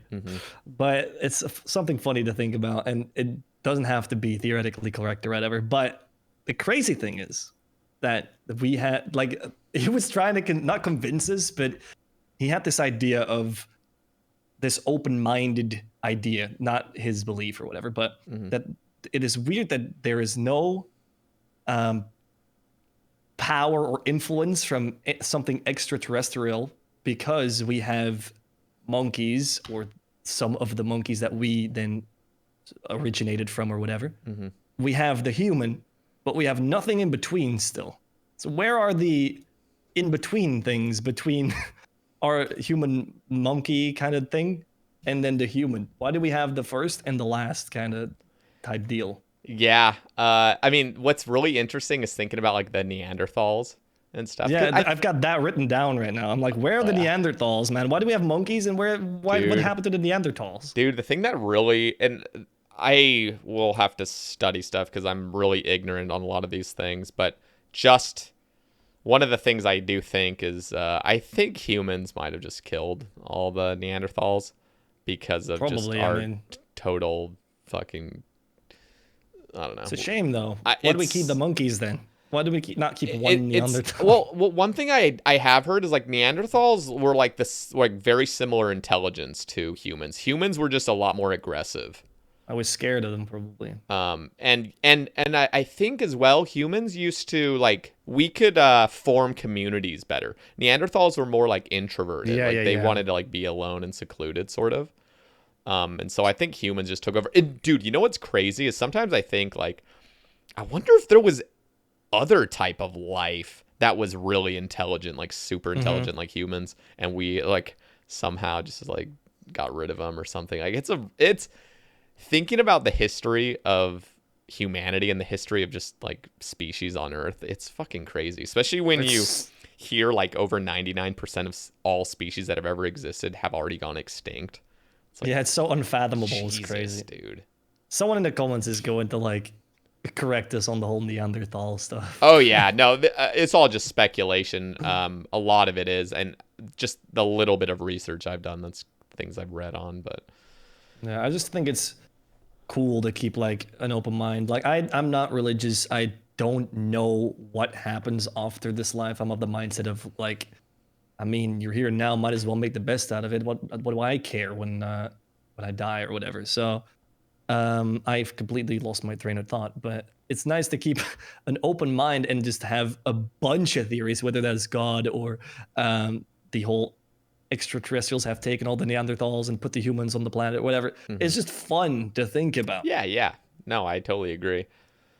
And I think being open-minded is the literal best thing you can do for yourself, and it keeps you honest, and it prevents like dogma. Just, I don't know. Yeah, it's just a lot more fun to think that life isn't fixed. It's not like predestined. I mean, it could be, but what do I care? Yeah, I think it's not. Yeah, it's crazy. I don't know. And I never used to think about this stuff. I think like 23, 24, 25-ish was the initial stages of me like having existential thoughts and stuff. Not like in a depressing way, but just like really considering like, damn, I'm alive. Like, this is so weird. Like, was there? Cool. It's weird to think like, was there really a point where I wasn't alive? And there was, but it's crazy. Like, how? Like, oh, dude, you can't. No, you can't think about that for longer than 10 minutes, or you're going insane. Oh, it's so crazy. Yeah, it's yeah. How are we gonna dig ourselves out of this hole, huh? We have to move on to another topic. All right, here we go. The Duck Chris asks, what do you think of tradable ornament kits for best in slot gear coming from clues as mega rares? Here, let me read that again, actually. What do you think of tradable ornament kits from Best in Slot gear coming from Clues as mega rares? In RS3, they have dyes which are used to color Best in Slot gear and hold a very high value, giving something for clue scrollers to hunt for money while going for log completion. Yeah. I've played too little main account to kind of answer this question. I feel like it makes sense to get ornament kits from the thing, from a more difficult version of the thing you're doing for the best in slot weapon. Yep. I don't know if there's a place in Clues for him, in my opinion. I mean, yeah, I don't know. Yeah. No, I think I agree with you. It feels a lot more natural for ornament kits, for example, Twisted Ancestral, to come from Chambers of Zarek. Yeah, they're just a bit inconsistent with them, I think, because there's like a bunch of mid-tier ornament kits in Clue Scrolls, which I guess it's because the items don't really matter that they're supposed to be in Clue Scrolls, but then that kind of contradicts my own argument. But it's weird, yeah. I think the thing is, what was I going to say? I was going to say something. I have once made this point where now we have Missouri, so it doesn't really matter. But I was thinking of the best in slot range gloves are still Barrow's gloves, right? No, they're now Zarite Van Braces from Nex. Oh, yeah, from Nexus, right. My original idea when that wasn't a thing was that you could use the Pegasian crystal on the Ranger gloves you get. Yeah. That'd be dope. And that would also like put the price of the Pegasian a little higher because that's at 60K, which is criminal. Yeah. But just because the Ranger boots are that high, right? Yeah, like that would honestly, okay, this is one thing I would love to see. So I'm trying to accept the fact that we already have best in slot range gloves, whatever. But what if Ranger gloves and the Ranger's tunic could have, maybe using a Pegasian crystal on it, who knows? Or just give them like 1 range strength or something like that. Because that would, first of all, that would just spike the price of those items huge. So that would in turn make elites more worth doing. And I also just think it would be kind of cool as if, you could use something, maybe not just buff the Ranger's tunic instantly right now to give it 1 range strength. But because like right now, Masori body has +4 range strength. Everything else doesn't have any range strength. So, when you're seeing an Armadillo plate versus a Ranger's tunic, it wouldn't really make much sense.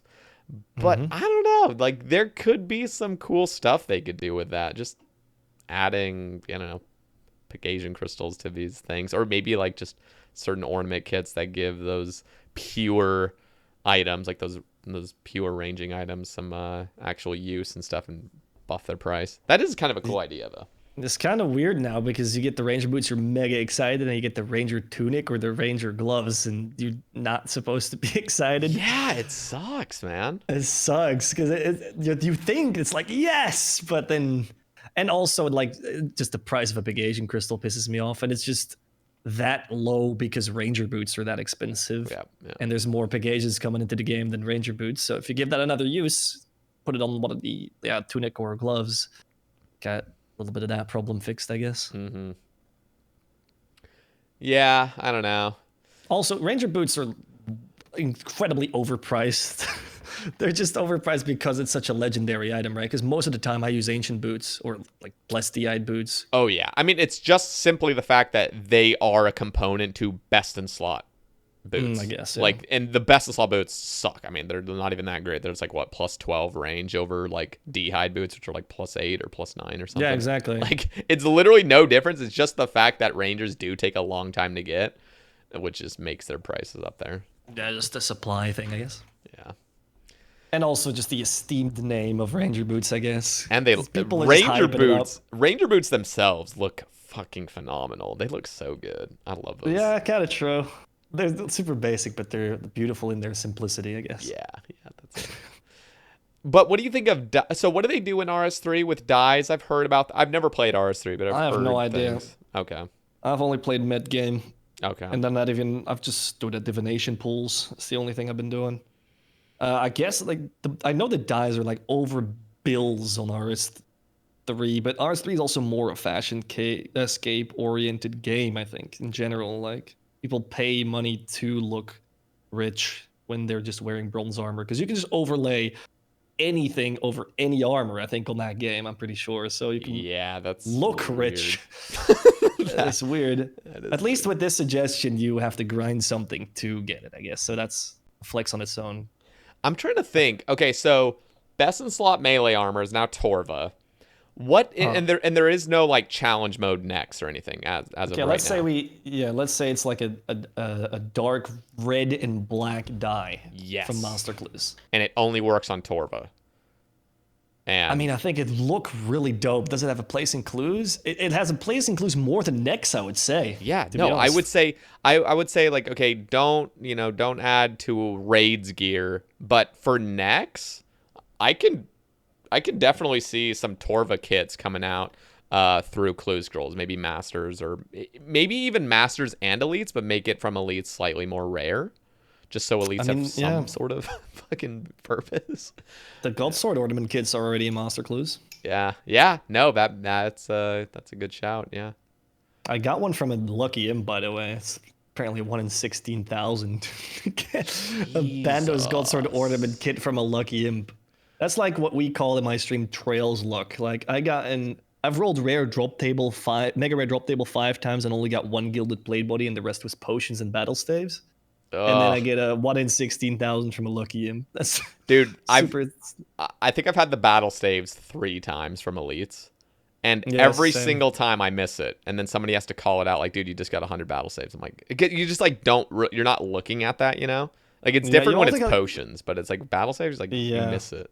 I do it. You also got herbs, like a certain amount of, like a very specific amount of herbs that's mega rare drop table. Yeah, it's like 30 Torstols or like 50 Torstols or something like that.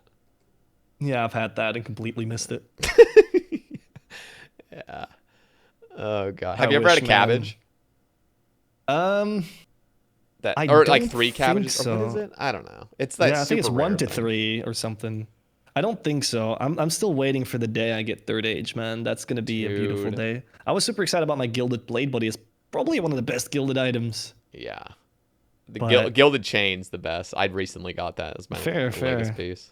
But you've got like billions of gilded, right? How many do I have? Let me look at my collection log. I've looked at that collection log and I saw just a bunch of dupe gilded and I was already pissed. So crazy thing. Okay, let me just count it. 1, 2, 3, 4. I actually do have the plate leg. So 5, 6, 7, 8, 9, 10, 11, 12, 13, 14, 15, 16. 16 gilded pieces. Wow. Jesus. And only 4 of them are dupes. So 12 unique. Yeah, that's unreal. And 3 third age. How many hard clues? I've done 44, 33 hard clues. Okay. And 1,458 elites. More than my entire clue count. Yeah, I go pretty hard on clues when I'm in like the mood for them.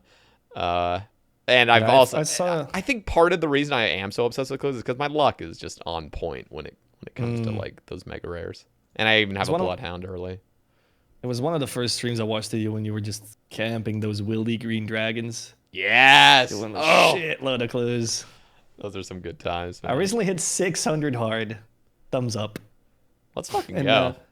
4 mega rare rolls and 3 potions. For a clue scroll only Ironman, I mean, that's pretty big, I think. I mean, yeah, there's gonna be a day. I think so my series ends when I get every single master clue requirement, and I need to get the clue scroll to be able to grind it, right? So I'm still looking for one item actually, which is the Zamorak Gold Sword. If I get the Zamorak Gold Sword master step, so I first have to grind that before I can grind the Zamorak Gold Sword. When I've done that, and also the Bryophytus Essence, but that's a whole other story.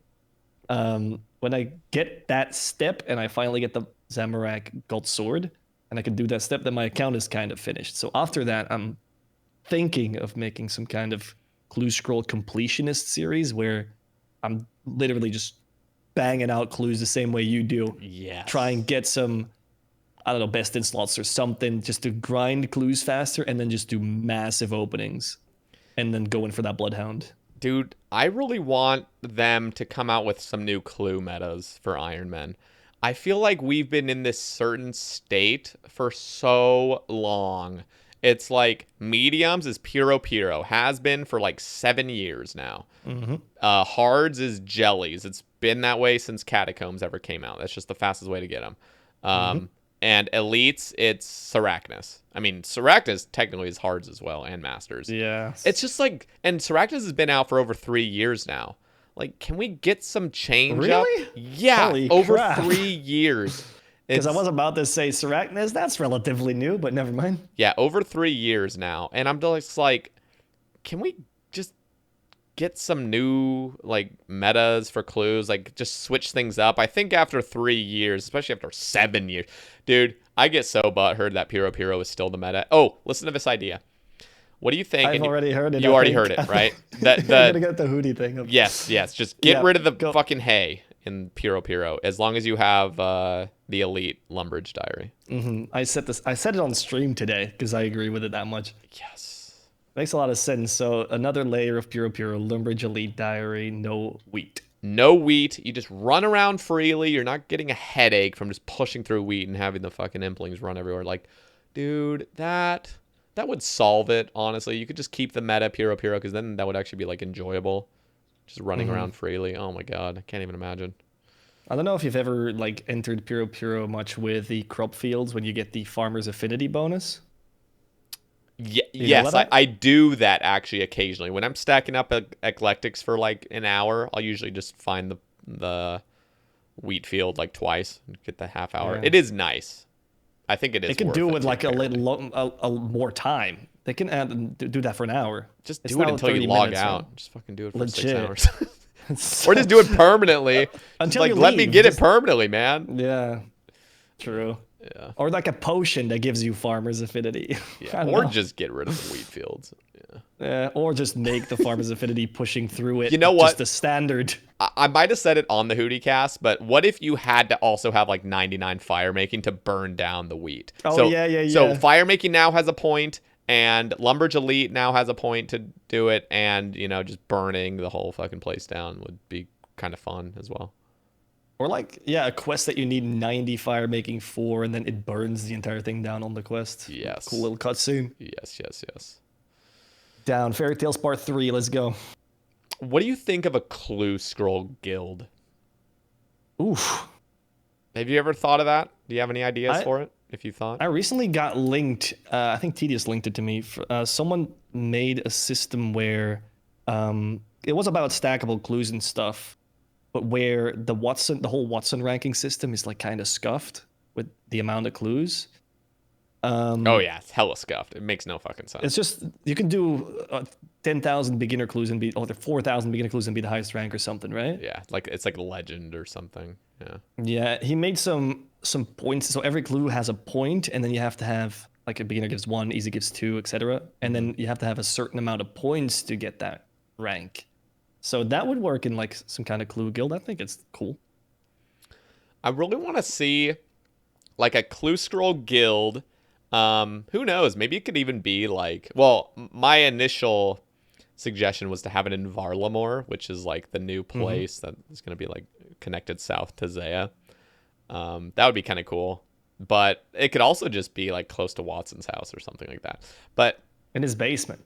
Yeah, just a fucking little trap door leading down. It's a little trap doors keeping people doing clues. Yeah, holy shit. Just dark. Watson's dark, man. No. Yes. So, but one thing I was really thinking is like even having a place, because like, you know how the Legends Guild has like a trapdoor leading to like a dungeon with like certain monsters. It's like really shitty, but that'd be kind of cool. And same with Heroes Guild. Actually, they also have that like, little dungeon. Actually, doesn't it only have those little blue dragons, I think? Anyway, the Heroes Guild does, yeah. Something like that where there's a little dungeon in the wherever the clue scroll guild would be, there's a little dungeon that has like super big clue rates. Like the clue rates are just on fire, but you need to get access to the trap door. So that access comes from completing clue scrolls and maybe getting like stackable keys. So every time you can like go down there, you know, you have a certain amount of time. Also, Yeah. what are your thoughts on stackable clues? Because I honestly think I'll hear you out in a sec, but I think the community's really wanting it because of leagues, and I honestly think that the next Clue Scroll expansion will probably have some form of stackable clues. I 100% agree. I think if they pull it now, it'll pass. And I used to be really, really against it because it like kind of goes ahead of the integrity of clues. I was like being a little bit of a Clue Scroll elitist. Yep. Where it's like you're doing your gargoyle task, you get a hard clue, you got to kind of make a decision. Am I going to be efficient and keep doing my Slayer task, or am I going to have this little gambling session with this Clue Scroll? Maybe I get lucky, maybe not. And that's the nice thing about Clue Scrolls. It's a distraction and diversion at the end of the day, and you have to quit what you're doing to do the Clue Scroll. And if it's stackable, then you could just keep. It's kind of this efficiency scape thing that is already way too much into the game that we don't necessarily need. But very selfishly, it would be so good for content, man. I could just stack Clue Scrolls AFK the entire day and then go on stream and just do about 200 hard clues in one go. It'd be so nice. Yeah. No, I think so. I would want it to a certain degree, I think, but yeah, the more time that passes, I'm just kind of like accepting it, mainly because I don't want to be that guy that just gets really butthurt when it inevitably does pass. You know, that was me. Just being that one guy that's like the Clue Scroll person that's like elitist prick that doesn't want people to have fun. The thing that really bothers me about it, though, is this idea of like, okay, I'm going to go stack up some easy clues. So now I'm going to spam click on ham members for the next 6 hours and just build up a bunch. It's like, it's so boring. It's like, it's too easy or something. And yeah, it's also just too easy. It kind of, it makes, I don't know, it blends the line. I know mains already kind of have this with implings where just go to the bank, spam open some implings, got another clue. I mean, going to jellies, for example, I would just literally sit at jellies forever until I just get like 50 hard clues. Like that sounds just like, yeah, it does sound fun in a way, but it's like, that's kind of against Clue Scrolls, but I'm trying to just accept the fact that people want it and I don't want to just, you know, I don't know. It's a weird thing. I'm in the exact same boat, I think. It's just hard to say. It'll also, like, Clue Scrolls are also already pretty worthless to do in terms of money, and then it'll devalue it even more. I don't know how much impact it'll have on the economy, but at least a little bit. Yeah. I think like a good... I'd want it. I think a good balance, this is my opinion, is instead of Clue Scrolls being stacked, they still have an independent placeholder. So, like, you could have as many clues as you want, but they can't ever stack. So when you like put them in your bank, they don't stack. Yeah. And if they're in your inventory, they can't stack. So then it's like, then there really is like kind of like a pros and cons thing. Like, okay, like I want to get like 5 or something and then have all 5 in my inventory and go. And if you have a fucking wilderness step and you lose all 5 clues, like that sucks for you. But you could also I don't know, use that clue guild or something where if you get a certain amount of points, you can stack 1 clue. If you get a certain amount of like if you're legendary, you get 3 clues that you can stack. And that being said, though, I think master clues should be stackable. Yeah, no, they need stackable master tokens. That's what they need. Agreed. That's what they need. And to be honest, whatever Jagex comes out with the new Clue Scroll expansion, which I'm guessing might come out in 2023. Oh, really? I honestly think so. I think they're going to come out with a new Clue Scroll expansion. I mean, it'll have been 4 years since the last Clue Scroll expansion. True. So I think it's appropriate. And honestly, if they did come out with some sort of Clue Scroll guild and some stackable variants or something, honestly, I would be totally down. I don't even really care anymore if it's totally stackable. I just want something fresh and new for Clue Scrolls. That's what I want. I agree. So, okay. Longbows asks, if you could add an item into the game that comes from a Clue Scroll milestone, for example, 1,000 easy clues to unlock devil horns, what would the milestone be, and what would the item be? A key that gives you access to a stable world. How about that? God damn. Yeah. There's a super 1 in 100 million chance of fixing the servers entirely, but like somebody has to complete that 1 Clue Scroll. All servers are fixed. Yeah. That'd be great. Yeah, no, I don't know. Is there anything I still want from Clue Scrolls? I mean, the Bloodhound Pet is I'm so happy that there is a Clue Pet, man. That's just really cool. Is it a milestone reward? I think we have a milestone reward for anything. What would the milestone reward be for a Grandmaster Clue? Listen, here's my idea. Oh, you got one, okay. So my idea is yeah, people might hate me. I think this is an RS3 thing, but I really want a tool belt. I want it. I want a tool belt now. Risky. No. So the tool belt, though, would come from completing 600 beginners, 500 easies, 400 mediums, 300 hards, 200 elites, all of them, 100 yeah, masters. okay. You have to do all of those milestones, and then you unlock the tool belt. And the tool belt would have a spade, a chisel, a knife, a saw, like all the shit you need, basically. Like all the like crappy little tools, hammer, all that stuff would go into this little thing.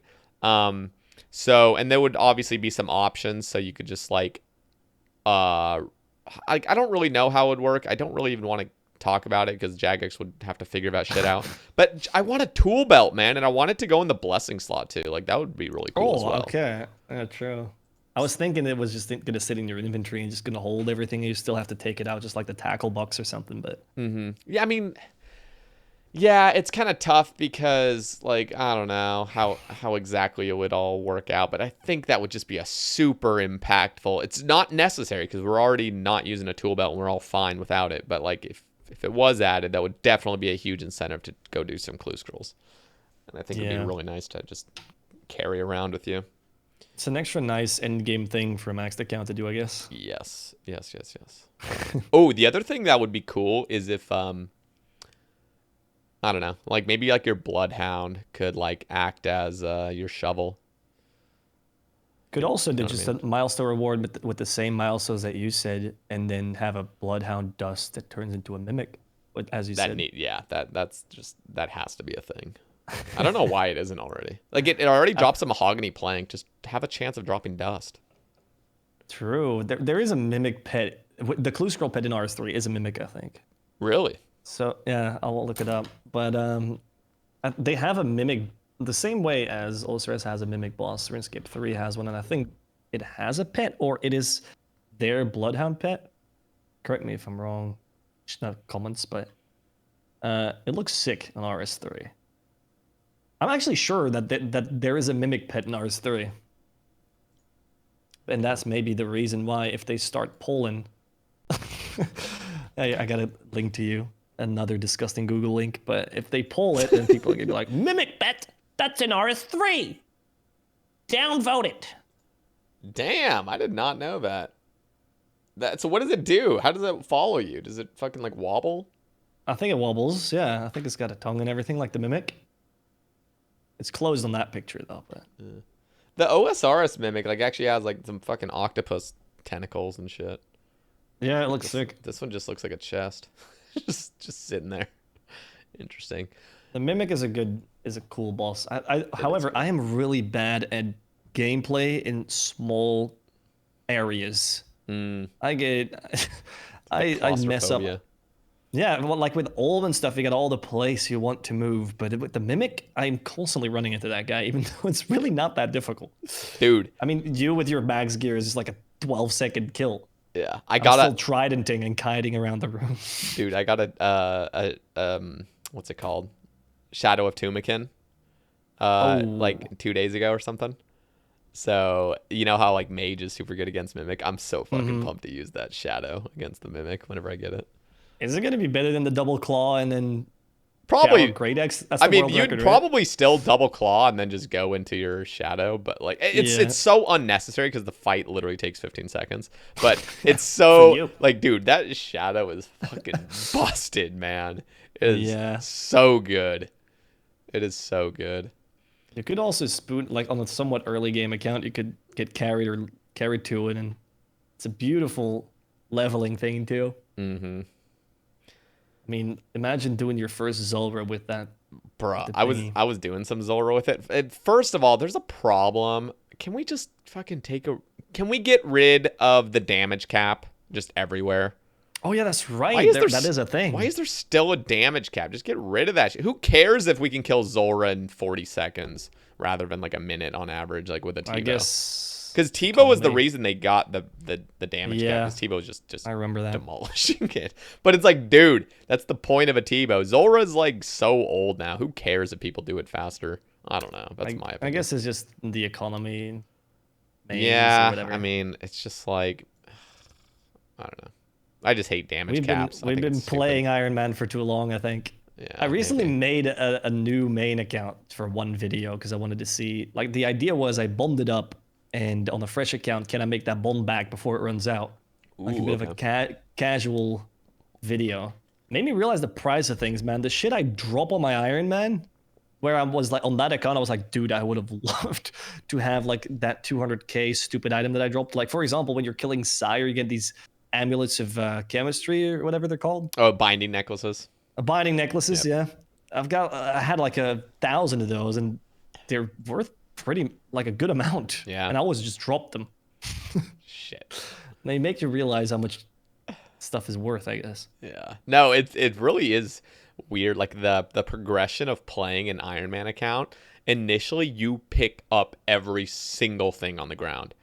And then over time, you just stop caring about the 5K drops, the 10K drops, the 15K drops. And now it's like at this point, it's like even if I see it drop, it's like 40K on the ground. I'm like, should I grab it? Like, I don't know. I think I've gotten to a point where it's like, do I need this? I'm kind of lazy. I mean, just fucking leave you it. probably have the same thing where I don't know. I don't alch any of my clue items anymore. I'm just opening them in the bank, spamming. They dropping under me. I'm not picking them up anymore. I'm just opening a crap load of medium clues, leaving all the Lovakenj banners and stuff on the ground. I actually dumped everything into my POH now, but that's because I haven't upgraded. Fully I'm not POH. gonna spend the time doing that. And it's like the searching thing. Yeah, Takes no, ages. it's a little tedious, but if you just do it every so often with your openings and just like grab all the clue items out and just shove them into your POH, it takes like 2 or 3 trips. Not that bad. True. I'm just beyond lazy sometimes. Yeah. And then I'm like, hey, giveaway for the stream, boys. Falador World 360. I'll just open 200 medium clues, drop everything on the floor. Yeah, that's more fun as long as you're doing it like live. Then you get the community involved and stuff. That's kind of fun. I also don't know if you have this, but I don't really have that rush for Ranger boots anymore. It's like, Yeah. It's always nice. I mean, it's more exciting because you see a bunch of pogs in the chat than the Ranger boots themselves. Yeah. Dude, the money just has no value to me. Yeah, I don't know what it is. Playing Iron Man. Like, it feels like I haven't had a super crazy item that I've wanted for a while. I think the last one I really wanted was maybe an arcane or maybe the mace. I mean, definitely the mace was the biggest, and then I think the arcane spirit shield was like the last sort of thing I really had like a huge drive for. Because like even getting the shadow of Tumikin, which is like I think it's like 1.6 bill or something. Like I just got it, and I was like, oh, like we got that. Like I didn't even really like it didn't even like hit me any differently. I was like, I mean, I was off stream and I had like just woken up. It was literally my first raid of the morning, but I'm just like, I don't know. I kind of miss that like really good feeling of grinding for something that you desperately want. Yeah, that's the beautiful thing about League is that you constantly get those hits. That's true. There's something about it ending though that I just can't get that true dopamine, I think. Yeah, for me now it's more like, okay, I've tried uploading daily League videos on the previous League and I hired an editor and stuff like that. At the end of the day, the videos didn't do that well because I mean there's solo mission doing leagues and he's rank 1 all the time and Bitter was actually killing it. Yep. If you're not in the top, if you can't put I'm rank 1 in your title every single day, then people are not going to watch you because there's too many people doing it. Yep. So at the end of the day, the editor ended up costing me more than the videos were making, which was a nice try, but it's all right. Yeah. And so next League, I'm just going to play for fun, try and find some clue-ish ways to play the League, maybe do only bosses with clue scroll items or something crazy. I'm not going to compete anymore because that's the thing with League. You got to see if this is your job. Same with you. Probably one of the reasons why you're maybe not playing is it's intrusive to other content because you can't really, at least for me, it doesn't work. So I can't make content for it. It's fun for one stream or two streams, but then everyone's just going to watch the top dogs. So some people are just really happy that someone's not doing League. Yep. Yeah, that's kind of how I was. My plan for Shattered Relics was to make a video every day, just play, and then at the end of like every night, just upload whatever I have, just get the clips, find the audio segments, and just fucking like put a video together. They were kind of fun. The first two were really fun. The third one, I was like, okay, like I'm kind of getting bored of this now. So because like, yeah, again, like what you said, like the videos just, there's people like Solo Mission going fucking crazy hard and like theory crafting everything and like just playing 20 hours a day, and I'm like here, like not even my first ever experience with a League, had no theory crafting, refused to quest. I was like, yeah, this is not going as well as I'd hoped. Now, that's the fun thing for me about League. Like I made some theory crafting videos and they did really well. I'm looking at like the videos, and I did a 3-hour, just a little bit of, not really cut up, but I did a 5-hour live stream. I cut it up to 3 hours, put that on YouTube, and it's got 22,000 views. It's just me theory crafting what I'm going to do for the first day of the League. Got like a couple videos where I'm just explaining what the League is going to be, and those got 30,000 views. So I love the theory crafting, but I don't think I'm going to be playing next year, which is going to be weird. Yeah. But I'll make those videos just to help out other people, I guess, because I just love that aspect of it and not necessarily the playing. Yeah, so it's because what you say, like you can't even just enjoy it as a content creator because you have to just fucking go hard or else it's not going to pop off. You got to be ranked one.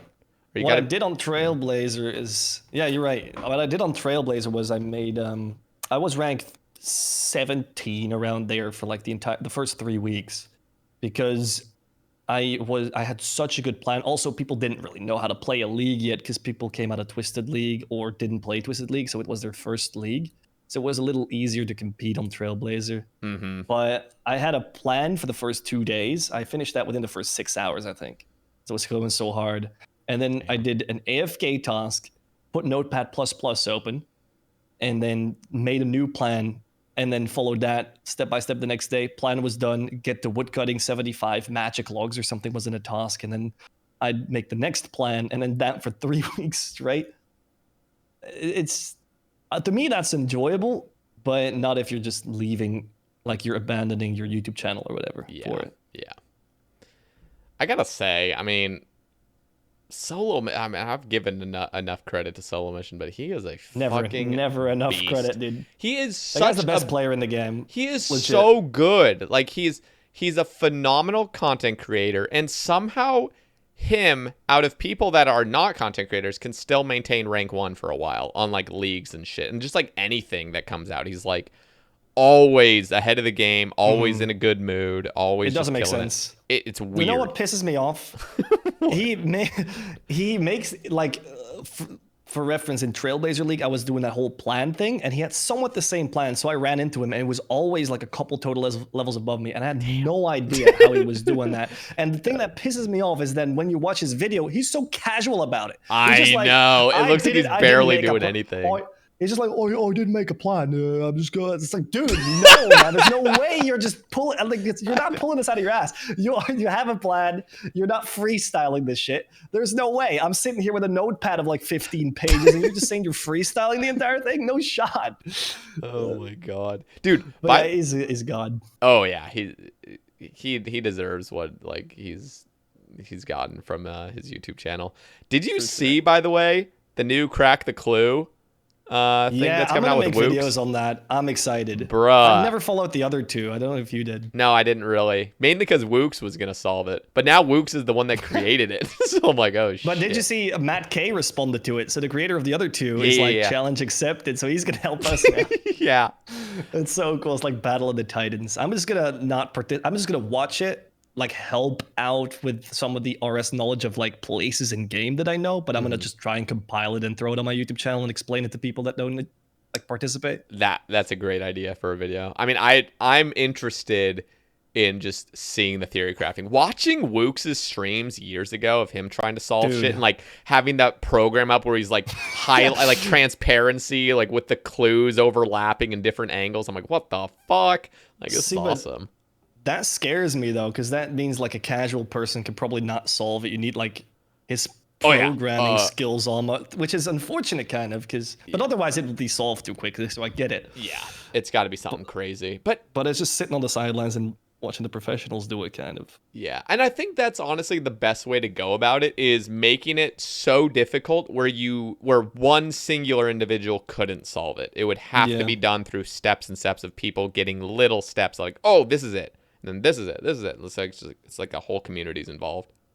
True. The nice thing about it is also like it can be as absurd as you want it to be. Because I don't know if you watched the RS Will Miss It video where he dissected the previous one. It's called, it took 1 year or 10 months for the OSRS community to solve this clue or something like that. And it goes into the nitty gritty of how it was discovered. And it could be so outlandish sometimes, but it makes, like, you could just brainstorm and it could just be right on it.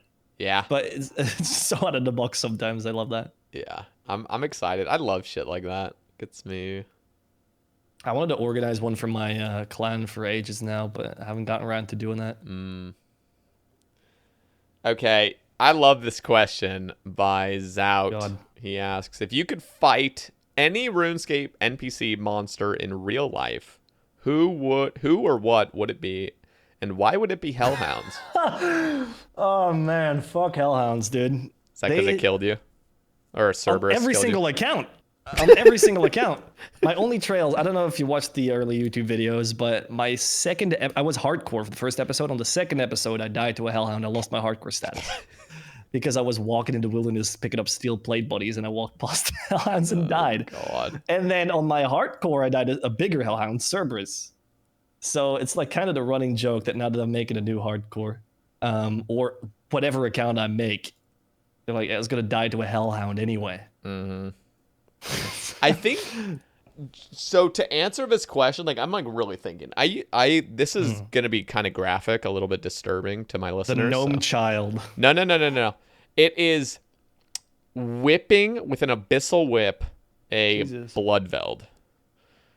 Can you imagine in real life just whipping this fucking? Imagine even worse, an abyssal tentacle. Is this thing kinky or? No. This thing is just like horribly graphic. You are killing this just fat, pink blob of flesh, and you're just whipping it to fucking death. Like, can you imagine the smell and just the fucking fluid that every single whip strike before you just fucking murder it? Like, dude, imagine the Slayer Tower when you go down in that basement. Imagine if this was like real good graphic game, you know, like if you're killing a fucking Bloodveld with that like snake tongue it has, that has got to just be the most horrific sight and smell and just experience of just being down in that fucking basement. Oh my God.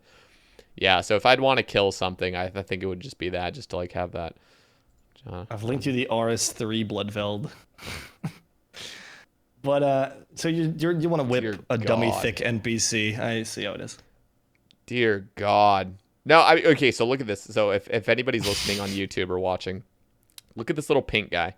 Imagine this was a real fucking thing and you're just whipping it to death. Like, that would be just fucking horrifying. Yeah, I don't know. I feel like Zuhar could make some erotica from that, what you just said. Oh, yeah. Yeah, that would be horrifying. I'm thinking of something equally epic now, bro. Okay. Because I can see, whipping and going to have like fucking fat and blood. Oh, yeah, just going over horrible, your face. horrifying. Yeah. Yeah. Jaw type stuff. Yeah. Could fight any NPC monster in real life. Man, I can't think with these questions if I haven't prepared them.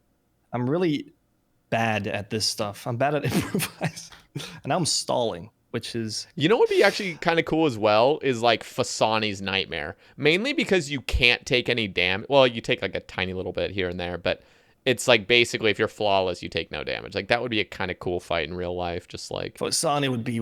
Wow, that would be the scariest thing ever, bro. If that was real life. Holy, that boss is creepy, bro. That's it's dark. So well made. Yeah, is it psychopathic if I say like the most humane NPC that you can find top of my mind? Imagine, dude. You know what's really like? I don't really like attacking Gertrude, man. Fuck Gertrude, man. Gertrude, the cat lady. I'll whip Gertrude. The cat lady. the cat lady. Jesus fucking Christ! You can't even attack her. Yet. There will be a rat. You know what? catchers, too. Actually, you brought up a good point. Charlie the Tramp. He needs an attack option. Oh, He needs an attack true. option, man. How did I not think Yeah. of How that? did neither of us think of that first? Charlie the Tramp. If we could just have an Dude, attack option and just get the next clue step, like that would just be so nice. I think the biggest problem though is you know how many iron daggers and trout we've supplied that guy. You know that guy's got an underground army of tramps. Just if you touch him, Dude, you're that gonna find through like all the people that got iron daggers from all the iron daggers Charlie's ever gotten from anyone. dude, fuck Charlie the Tramp. Fuck Would that you guy. rather fight one elephant-sized Charlie the Tramp or 1,000 mouse-sized? 1,000 Charlie the Tramp size elephants? What the fuck? Yeah. Whenever any of those questions are asked, it's always the 1,000 of the smaller variant. Yeah, there was this podcast I recently watched, which was it tickled me so good. It was, would you fight a chicken to get into your car every single day, or would you fight a lion in an open field every year? And they asked this What to the two. fuck? to- Of course, to a girls. chicken. Yeah, they asked this 2 girls, and they're like arguing this. I'll fight a lion. You know how Huh? annoying it is to get a chicken out of your car? The guy was like, "You're gonna die. Dude. How are you not going for the chicken?" Yeah, It was no, so that's funny. psychotic. I guess in those like theoretical, just random questions, you really just should say the most jarring answer just to like piss people off. Because if I were to say the line and just be dead serious about it, like it's just like baiting people. So I could definitely see just choose the line because it's not actually real. But holy dude, Duh. there's like a new movie coming out with where did I see it? I saw it in the theaters. It was like a preview of like who is it? Who's the actor? I don't know. It's like some family or something that goes out to Africa and there's like this fucking evil lion that's just like terrorizing this village. I don't know. It looks kind of bad, I'm but actually looking for new movies, so if you find the name of that, I don't know if it's gonna be good, but I just like it just brought it up because lions are fucking horrifying. Like, dude, that has got to be. yeah, it's true, dude. Yeah, I mean, there's no like, it's mildly inconveniencing to remove a chicken from your car, but finding a lion, like, you're not gonna live. There is no shot, Dude. if it's aggressive. Oh yeah, no, you would die, 100%. Okay, so my little brother apparently looked up something, and he asked me. He's like, "What would win, a gorilla or a bear?" Let me ask you, what do you think would win? Like a full-size gorilla or like a black bear or like a grizzly bear or whatever. I think a gorilla is No, a little no, smarter. the bear. The bear fucks the gorilla up. Yeah, Isn't that It's just crazy? a weight. It's just a weight, isn't it? Yeah. It's like If a gorilla was a little smarter, maybe, but yeah, it would have to be really smart. Like it would have to be able Yeah. to like make weapons and shit. I mean, or just move out of the way. You know? Yeah, I mean, I could How fast definitely. is a bear? If it was like a small little arena where it's like a literal fight to the death, yeah, bear would win like every single time. Yeah, true. They are just so incredibly big and massive and heavy. Like they can just break a fucking gorilla's back. Just. Pff. Yeah, fair. But dude, when you think of like a gorilla or like a chimp, just like those things are fucking terrifying, man. Those are scary. Yeah, dude. Holy. Hella Have you terrifying. seen like pictures of gorillas with like their mouth open? Oh my god, it's so terrifying, man. You know what would surprise me on that topic? We all think of like koalas are like super cute and stuff. Mm-hmm. But then you talk to people from Australia and they're like, dude, they have a name for it. I don't know what it was. It was like dirt pigeons or something. I don't know what it was, but they are like terrifying there. They fall out of trees and they attack you. They're super aggressive, apparently. My whole image of koalas was like gone. Dude, have you ever heard of a langur monkey? No, sounds awful. So no, it's not awful, but they look like they have Let me look 'em up. human eyes. Let me like, Jesus. This is, Oh yeah. You ever Oh, seen I this know what before? we call them in Dutch. Yeah. What do you call them? I think they're called doodskapapjes. I'm gonna show this.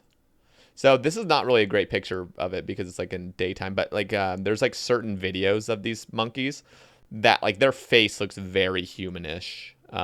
Like their eyes, it's like uncanny. It really is. And apparently they like avoid humans. Like they just like I don't know. It's like really hard to like find them in the wild because they just try to avoid humans at all cost. Some theories about that probably. Yeah, it's just like holy wow, I just saw it. Yeah. Did you see like a video of it? Oh my god. There's like a video on Reddit of it. Oh, actually, let me just. Oh, dude, this is weird. Wait, can you see this link? Is it gonna open the? Yeah, it's gonna open the one. I think. Oh yeah, I've got it. Here, let me. I think I might have found it myself. Oh yeah. Pick me marmoset. This.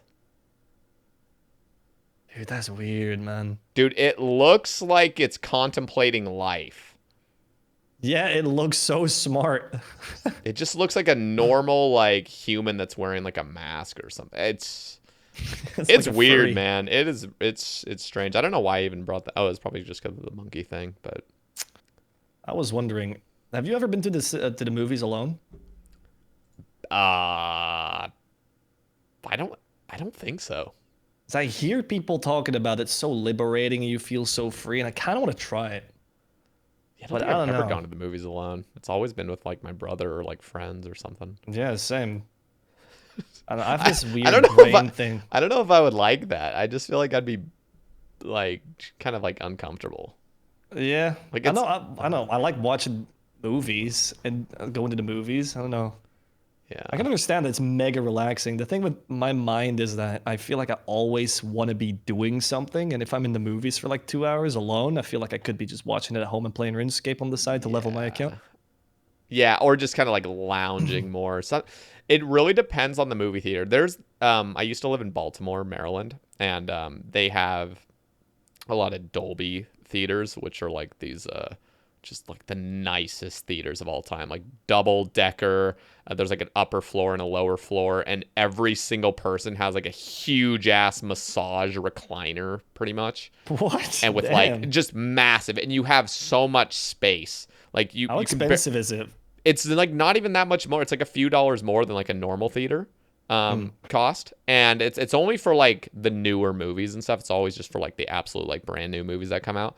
But dude, those theaters are so fucking comfortable, and you can just totally relax and lean back and just like lie down pretty much and just chill. But if you're in like a shitty theater where you have to like sit up and the theater's packed and you're alone, that would be not fun. I don't like that. That's a fair answer. Yeah. I don't know. We have a pretty chill cinema, and I've just been looking around for movies, see if I can give it a shot. What's your favorite movie? Oh, that's such a or like bad favorite question. Movies, like just like a few that you like have really like you love, just so I can get your taste. I don't know, man. The thing is, I love watching just a bunch of horror movies. There was a time when I still lived with my dad, with my stepbrother, we every single night went downstairs when my dad was done watching the TV. We'd put on a random Netflix horror movie or any horror movie for that matter, and we just got a glass of wine. And we just watched a horror movie every single day for like 2 to 3 months straight. Jesus, that's sick. So my favorite horror movie is The Conjuring 2, or Annabelle one of the Annabelles. I don't know which one it is, but the first remaster. In terms of best movie, my dad used to put on like absolute classics back in the day, but I never really remembered the name of them. I watched Rocky a bunch of times. Oh yeah, Rocky 4, man. Shit. Dude, like true, bro. Rocky 4, man. Rocky it barely got awesome. Any story, but it's so awesome. Dude, it's the training montage is so good. Bro, chills. I was sitting there, I could see myself sitting there in my blue jammies, just looking at it, like biting the top of my jammy because I was so excited. Oh yeah, man! Dude. And then when it called Mac hammers, I'm not going to spoil anything. But dude, well, you can't really spoil a movie that's like 30. You can, dude. I haven't watched Titanic, and I got spoiled by memes. I know the entire movie just based on memes. There's got to be some rules where it comes to like spoiling is no longer a thing after this many years or something. Like, the right? thing is, I don't know. I don't know if I think you were a big fan of Lord of the Rings, right? Imagine someone just watching Lord of the Rings for the very first time. You don't want it to be spoiled for them, right? Yeah. But it's not your fault if Like if you No, no. knew the person, but if you're just like online, just fucking talking about something 20 years later, I don't think it's a big deal. Yeah, fair enough. I was saying it for the meme, but no, it's like, for example, my girlfriend has never watched Harry Potter. I was a massive fan. Now I've kind of seen that it's just a cloud of nostalgia. Yeah, it's definitely nostalgia, but yeah. Yeah, but wait, did you watch the Will episode? I know you watched Hootie Tooties. Yeah, I watched the Will episode. And he was shitting on Harry Potter. Yo, I wanna bring something back here. Yeah, go for it. Because he said, "Have you watched the first Harry Potter movie? It's so shit." And I completely disagree because I recently watched that with my girlfriend. When? And every single scene in that movie. When? Like when did you 5 months last ago? watch it? 5 There is months no ago. way you actually could bear watching the whole thing. There's Yes, no way. No, because I'll tell you why. Because every single, even though it's like kind of a jumble up and it's unprofessional, sure, it doesn't survive the times, but every Not at all. single scene in that movie makes sense. Every single scene, there is action. The characters get introduced, like it's an action-packed movie, bro. Dude, it is for like 7-year-olds, man. That movie sucks. It sucks. I think it's nostalgia for you. In theory, the sixth. No, because I watched it back some time ago and I thought it was shit, and I watched it again with my girlfriend and I was like, dude, maybe.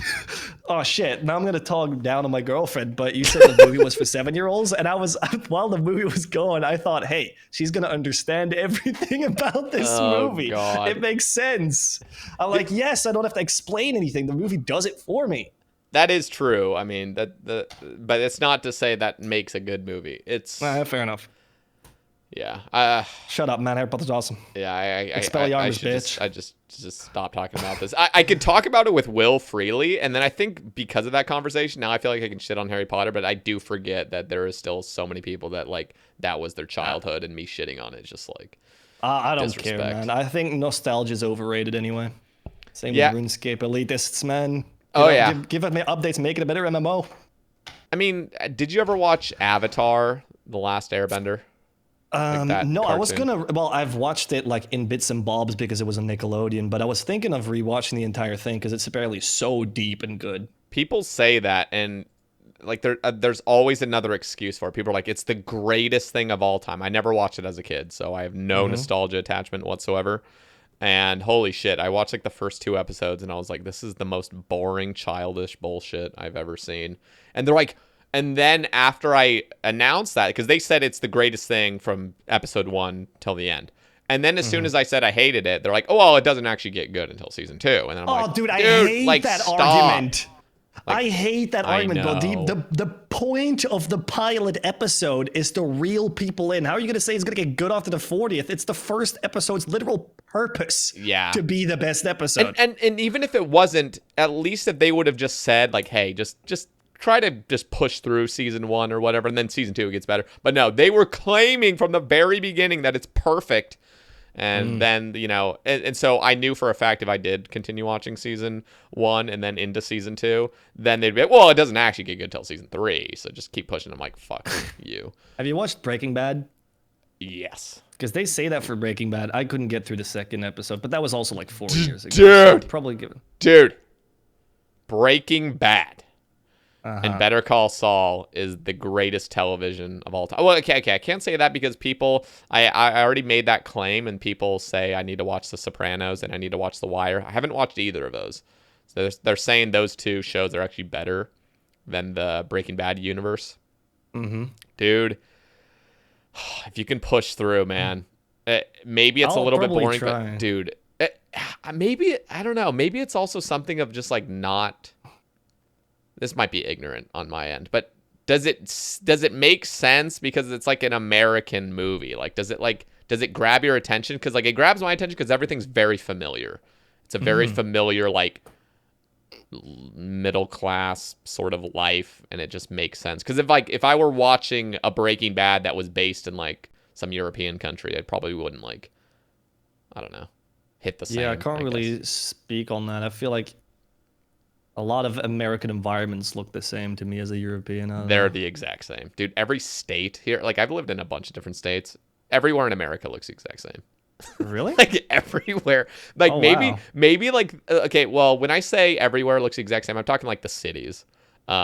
when you Like get into, California town doesn't and look stuff. like Texas, right? That's my vision. No, but like Imagine if like, that was actually in this. if you were to like choose like certain landmarks or certain like iconic cities, yeah, they're a little bit different. But for the most part, if you were to go to a random town or a random just normal sized city, they all have the exact same stores, the exact same layouts of roads, everything kind of just looks the same.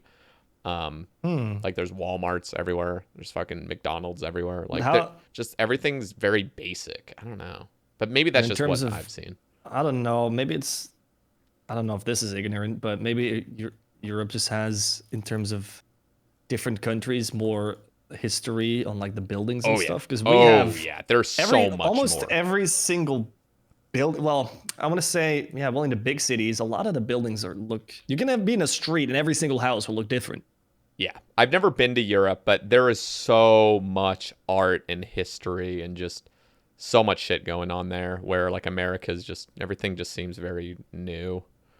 Yeah, it kind of is. Kind of like boring. Like just there's no actual, I don't know, heritage to it.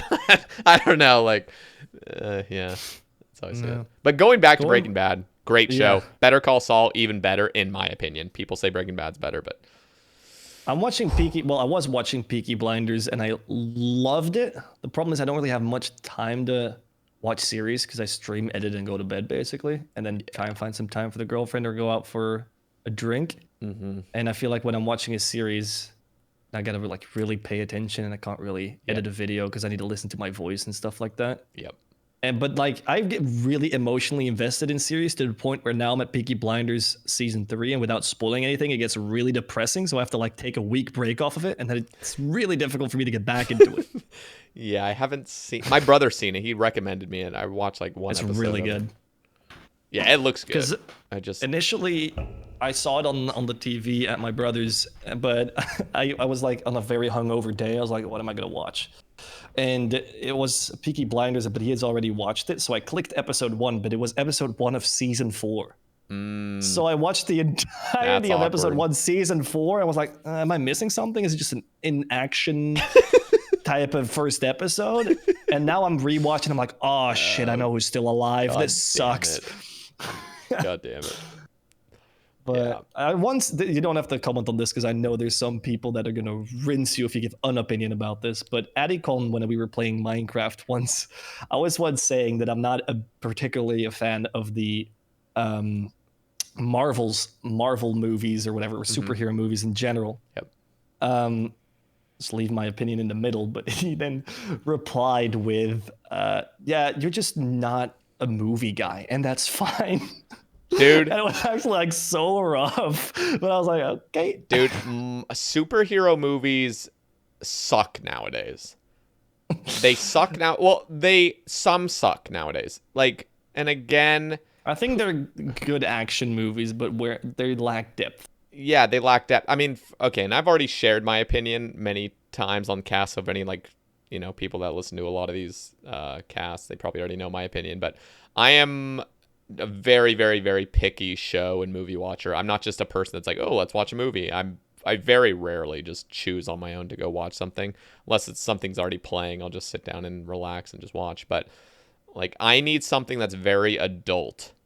Not like in a sexual content, but just like I need like really adult themes. Something that's has crazy twists, really graphic, really fucking dark at points, but like they need the twists. I hate family friendly stuff. I just hate it because it's so predictable and it's so boring, and you know what's gonna happen, and it's like, damn, like I need something crazy to happen. Have you ever watched those like kind of like more independent films? One's called Brawl in Cell 99. No, dude, I think bruh that like movies like that, it was. I've got one for you. It was kind of the same as Game of Thrones. Game of Thrones is really good for the first 5 seasons because nothing, like you couldn't predict what was going to happen. You had no idea. Main characters died in the first season. You're like, what the fuck? Yeah. And that's the kind of shit I like. So superhero movies, oh, good guys win. I already know what's going to happen usually. It also, like you said, lacks depth. But I will say, I did really enjoy some superhero movies. I really like the DC kind of stuff, like what's it called? I'm really unfamiliar. I'm not gonna try because I'm gonna have it wrong. Yeah, it's like the kind of like the more dark superhero stuff, like the DC stuff, not the Marvel stuff. Yeah. And then I also like the original Spider-Man. Like I thought that was just fantastic. But that's again nostalgia based. Mm-hmm. So Yeah, I'm also like looking for. That's why I'm like Coherence. leaning into horror now. Yeah, Coherence is a crazy. It's like it's a very small movie. I think what is it? An hour and 20 minutes, and it's about this. There's an eclipse of the moon or something like that, and when the eclipse is going, the reality splits and like people run into themselves. It's pretty sick. okay. I'm not gonna say more than that, but it's just a fun little think about stuff movie kind of deal. Are you a fan of Christopher Nolan films like The Prestige, Inception, Tenet, stuff like that? I love Dark Inception, Knight. and I also didn't think it was that complicated to understand. Same with Interstellar. People are like, dude, you got to watch that movie about 5 times before you understand it, dude. The Prestige? Well, I was a kid when I first watched it. It came out in like 2007 or something like that. But that literally took me like 4 times to understand what was going on. The Prestige is... I feel like I should know that. The Prestige, right? I think, is my favorite movie of all time. All right. You Written down. need to watch that one. Like, that is so good. It's All right, I so will. fucking good. And it's like be fair- really great actors too, like Hugh Jackman, Scarlett Johansson. Oh, yeah, whoever yeah. The other guy is. I'm seeing it. Nice. Yeah. Yeah, I'm not really a movie watcher anymore. Yeah. It's also I've one of kind the reasons fallen why... out. The problem with most horror movies, because that's like the only genre I watched in the past 4 years, is that it's so ridiculously predictable most of the time. Mm-hmm. I usually just watch them for the special effects. I'm like, okay, how that they gonna introduce the monster or the ghost this time? And the fact most of the time with horror movies is like if you don't see the thing, it's way scarier than when you suddenly see it. Oh yeah. No, as soon as you see what the scary thing is, like, oh well, it's ruined. Have you ever played scary games? Like Horror games? real life games or like board games? Like Amnesia? No, like PC games, video games. Oh. Scary video games. I've seen my friends play like certain scary games. I don't really choose to play them myself. Yeah, I watch horror movies, but I am the biggest pussy when it comes to playing a scary game. Oh yeah, that shit's like, dude, I can't even imagine like a VR game. That's Dude, we horror. had one. My dad made me play it. I knew everyone was around me. I didn't have that VR headset on me for like more than 6 minutes. Yeah, that's It a is nightmare. terrifying. That sounds like a nightmare. Most about those games are the sound design, though. Mm-hmm. That's crazy. Okay, we got a topic from Polo Bay, and for those listening, I am Legend. listening to your guys' feedback, which is just read one question at a time. So we're gonna try that. Now you've hit 100 episodes of Only Trails. What is your current aim on the YouTube series? Yo, first of all, shout out to Polo, man. He's been waiting for this cast for so long. I think he's the first one to probably mention to you if I was going to be on the cast, and then he asked me a bunch of times. I love Polo Bay. He's a good dude. Dude, he's been probably the first 10 people ever in my clan, I think. Oh, damn. Yeah, the man, like, we had this whole meme about the Crab Rave song, and he actually on his wedding played it, and then it was filmed, and he yells, "Only Trails," and everyone's crab raving. It's such a good video. But now I've hit episode 100 on Only Trails. What's your current aim? Yeah, I've kind of glossed over it a bit ago, but I'll probably go for some kind of clue scroll completionist where I was always very much against taking away my restrictions because, I mean, why did I have the restrictions in the first place if I'm just gonna throw them away at the end of the account? Mm-hmm. But if I can just put everything in a nice little playlist, clue scroll only Ironman, and be like, hey, this is everything I did with my restrictions, and now we'll make a new series, clue scroll completionist, and this is where we have other rules, and we just go for as many clues as possible, and it's nicely in another playlist. It's still the same account, but then you kind of got that division. That sounds like an awesome idea. And it still kind of like connects it, sort of, you know? Yeah, exactly. because I feel like a lot of viewers, like I haven't experienced this because I've never really made a series, but I can imagine there's always a portion of a person's audience that just really hates it when a series ends. And so you kind of connecting it makes it feel like the series hasn't ended, but it's still a new beginning. I think it's kind of cool. Yeah, there was a comment because you recently uploaded a video, and then I made like a community post, and in the community post I said, "Hey, this Clue Scroll completionist idea, is it good?" And the community post got more likes than the video that I had just uploaded. God damn. And there was this guy that said, "Yeah, we've been invested in this series for 3 years. It would be a shame if it ended." It's like, yeah, damn, it's deep. It's true. I mean, they've spent their time to watch it.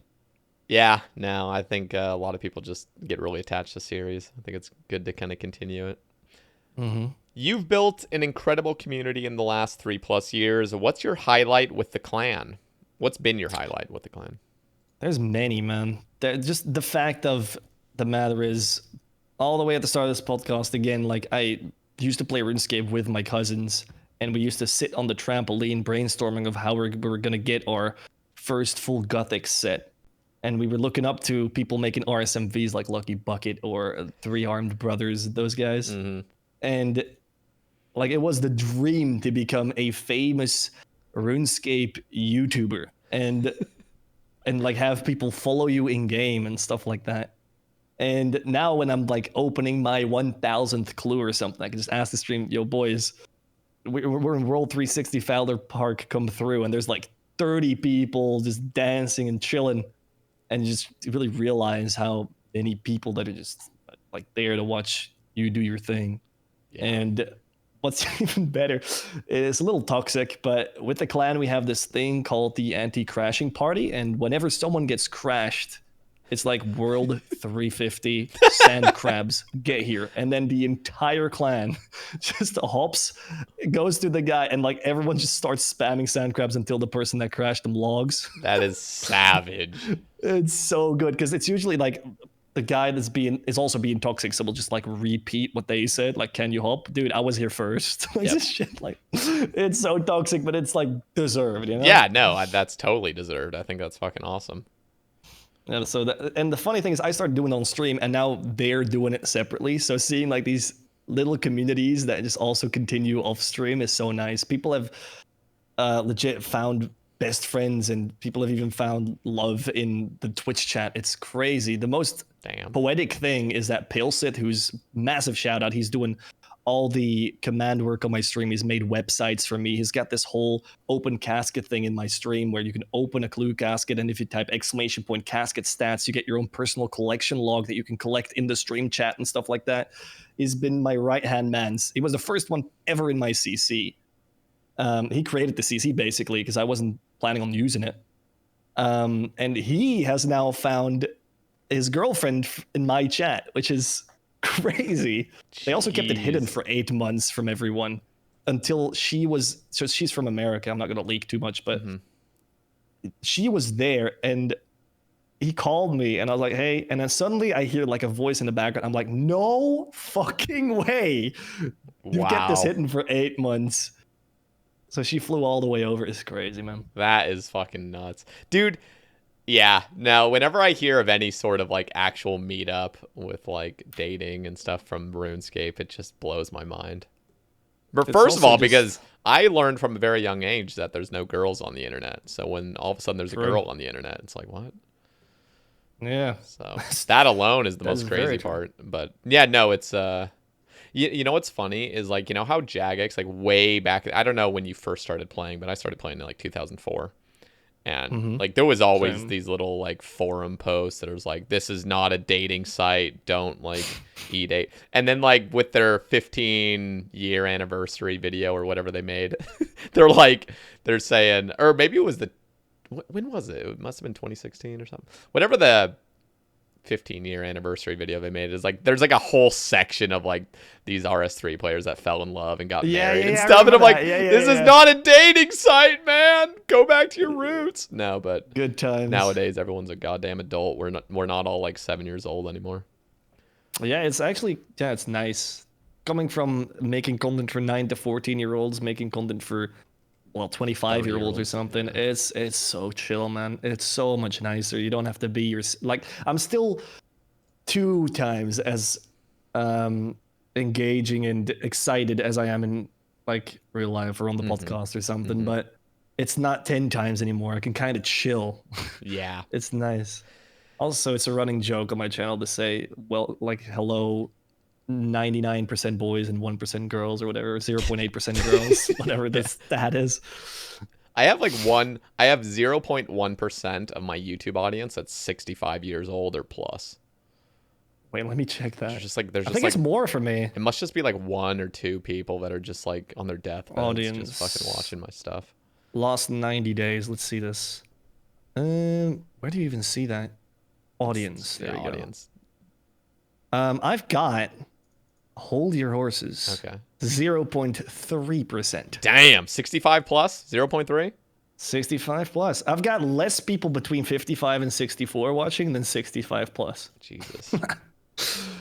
I've got 13 to 17-year-olds. So people are lying on YouTube. Yeah, I have absolutely nobody that's under 18, which makes no sense because I mean, we all used to be younger, and we all. Yeah. I just think like, do they even?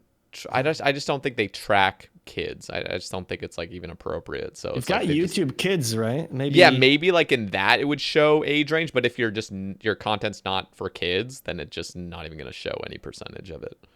Yeah.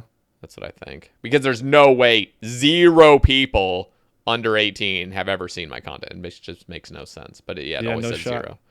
No, it's also cool relating to the first question from Polo. I've got a guy in the chat. He's not here anymore now or not much because he's going to college. But the guy started watching me, I think, at 13 or 14 years old. And I've been streaming now for 3 years. And the guy literally watched me when he was in secondary school. And he's now in college. It's so Holy crazy. shit. He's like, I can't make the streams anymore because I'm in college now. Like, bruh, that's so weird. I remember when you were like 15 watching the streams. He's like founder in my stream and stuff. God damn. Yeah, that's Mr. crazy. H-Tooth, man. Shout out. When will you release your next single? And will you crab rave at your wedding? I can probably sneak in a crab rave one day at my wedding. I don't see why not. I'll record it and yell Polo Bay to return the favor. When will you release your next single? Man, the thing is, I like music. I really don't do it enough because I could say I don't have the time, but that's like kind of an excuse. It's just like, I sing at weddings now every once in a while. I actually have to go sing at a wedding today when the podcast is up. So when you're listening to this, like on the time this podcast airs, I'm probably singing. But yeah, apart from that, I don't know. I know one producer is all the way on the other side of Belgium. It takes time and money to make stuff like that. It's not really making any money. I'm not as passionate. I love doing it, but I'm not like, music isn't ever gonna be my full-time job. So I'm just like, I rather disperse my energy into other passions that are, one, less expensive, and two, I know I'm better at. That makes sense. I don't know.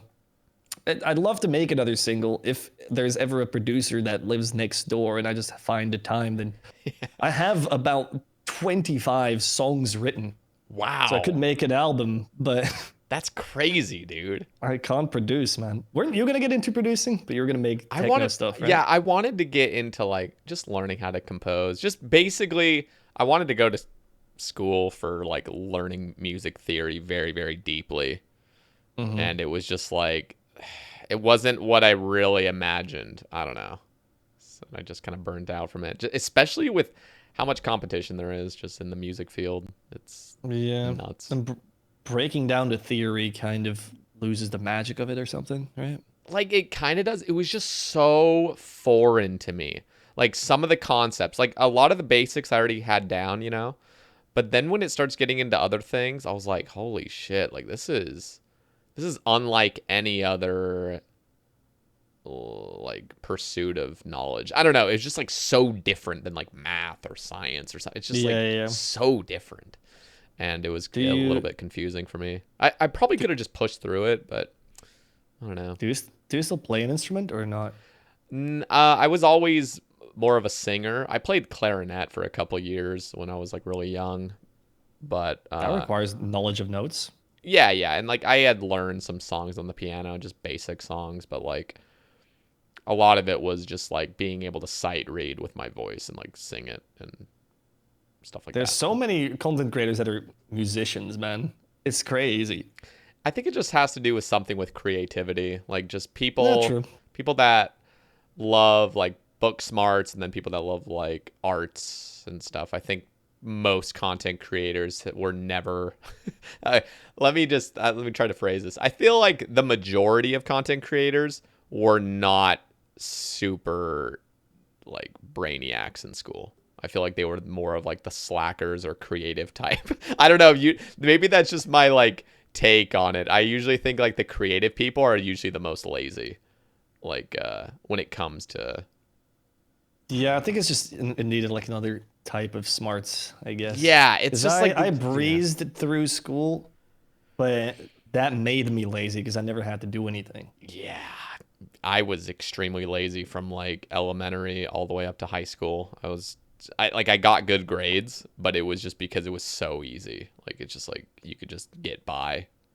And then you got these people in your class that are like right before you get your report card, they're like, oh, okay, I'm gonna fail and this, and then they have like 85%. I know. I hated those kids that would always get straight A's and they're always the ones that are like the most stressed out and just talking down on themselves. I'm like, dude, you literally have all A's, like Legit. like 100%. Yeah, for us it's in percentages. I don't know how A's and B's and stuff work, but it's like Yeah, I mean it's all like out of 100 or 100%. whatever. Yeah. 100, but how can you get 100%? That doesn't make any sense. Don't you guys have A pluses, by the way? And stuff? Yeah, it depends on the professor and it depends on like the course. Because if you make one mistake, you can't get an A anymore then. It was like if you're below 93%, or it was like below 92% or something is an A minus, 92 to like 96% is an A, and then 96 above is A plus or something. With some courses. An A minus is like better a than 92. an A? No. An A minus is like from a 90 to like a 92%, and a normal A is like 93 to 96. Dude, that's insane. How do people? Because I mean, it's maybe my warped vision of the US, but don't people like constantly get A's? How do you get 95%? Well, first of all, there's always like curves. I don't know if you guys do curves, right? Like where you do a test and like whoever got the highest grade in the class, that becomes the 100%. Oh, You know what I mean? Oh, no. For us, 100% is just getting Like, you have every to do single perfect. question right. It all depends on the class. Like some people make it different, but with a lot of courses, at least in like higher education, it Dude, usually that's so toxic. Actually, you're constantly comparing to everyone else.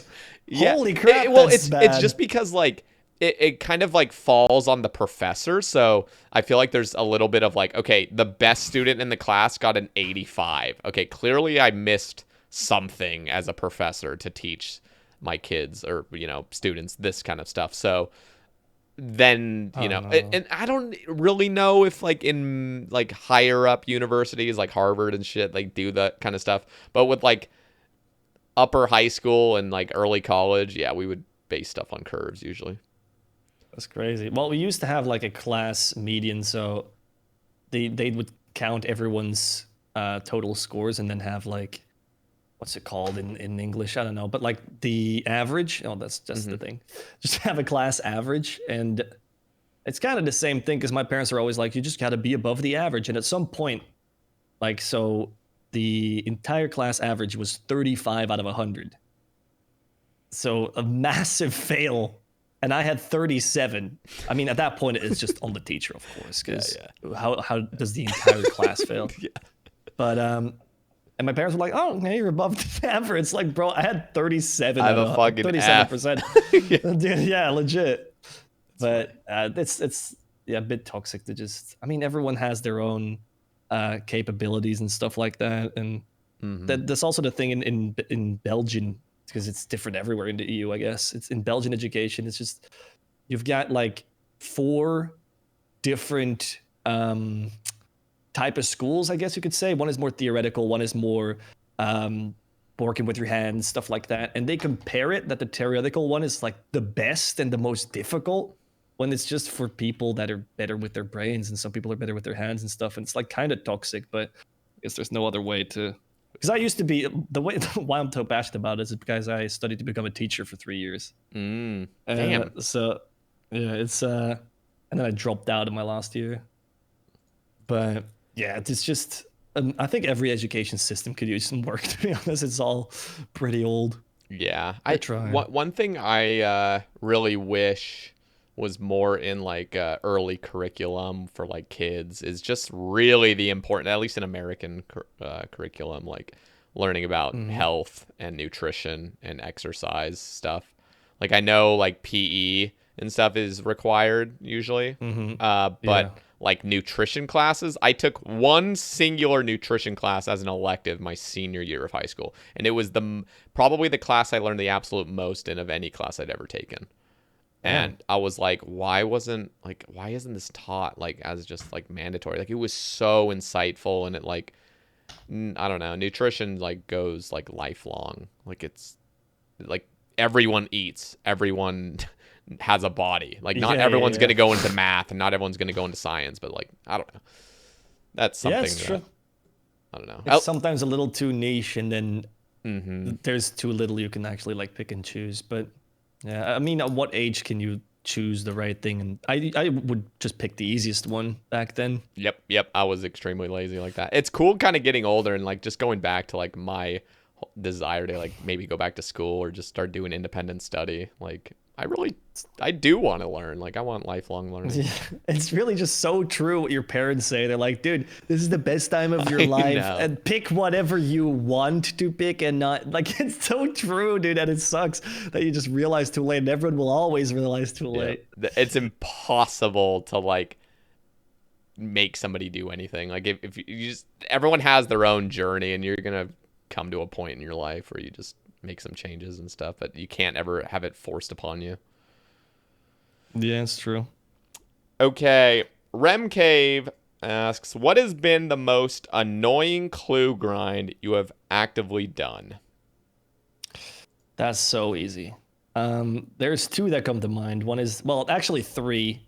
I went 5 times the drop rate on the Bryophytes Essence, which most people know. I went 545. I killed 88,000 moss giants.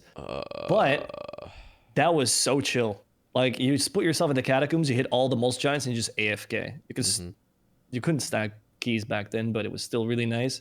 It was super AFK. I could do so much. I could stack like 100 keys off stream and then just do them all on stream. It was actually really good content, and especially because I went so dry, it was so legendary to finally get it. It was, to be honest, a really good time. I stacked up like 66 Gotizo totems for when I was done with the Moss Giants, so I could instantly do a bunch of hard clues and elite clues. That's cool. To be honest, it was a good time, so most people would expect me to say that, but the grind that completely burnt me out of RuneScape was the Bando's Gold Sword, which is a master clue step. And back when I started the Bando's Gold Sword grind, I'm pretty sure I was in full Torag and a leaf-bladed battle axe. Oh my god! And I had a dragon mace as a special attack weapon. I think and that's when how I killed first. Bandos. I think that's when I first found your content. Actually, you were doing Bandos. That was mid-COVID. I had 360 average views. It was madness, and I was hating life. Legit, it was. The problem is it's an active grind, and you're only getting a kill once every 5 times you enter the room. I hated that so much that I decided to go get 40 KC every time. Yeah, 40 KC, then go in with the leaf bladed battle axe, don't get the kill, teleport out, and then realizing I got to do this 512 more times to be on drop rate.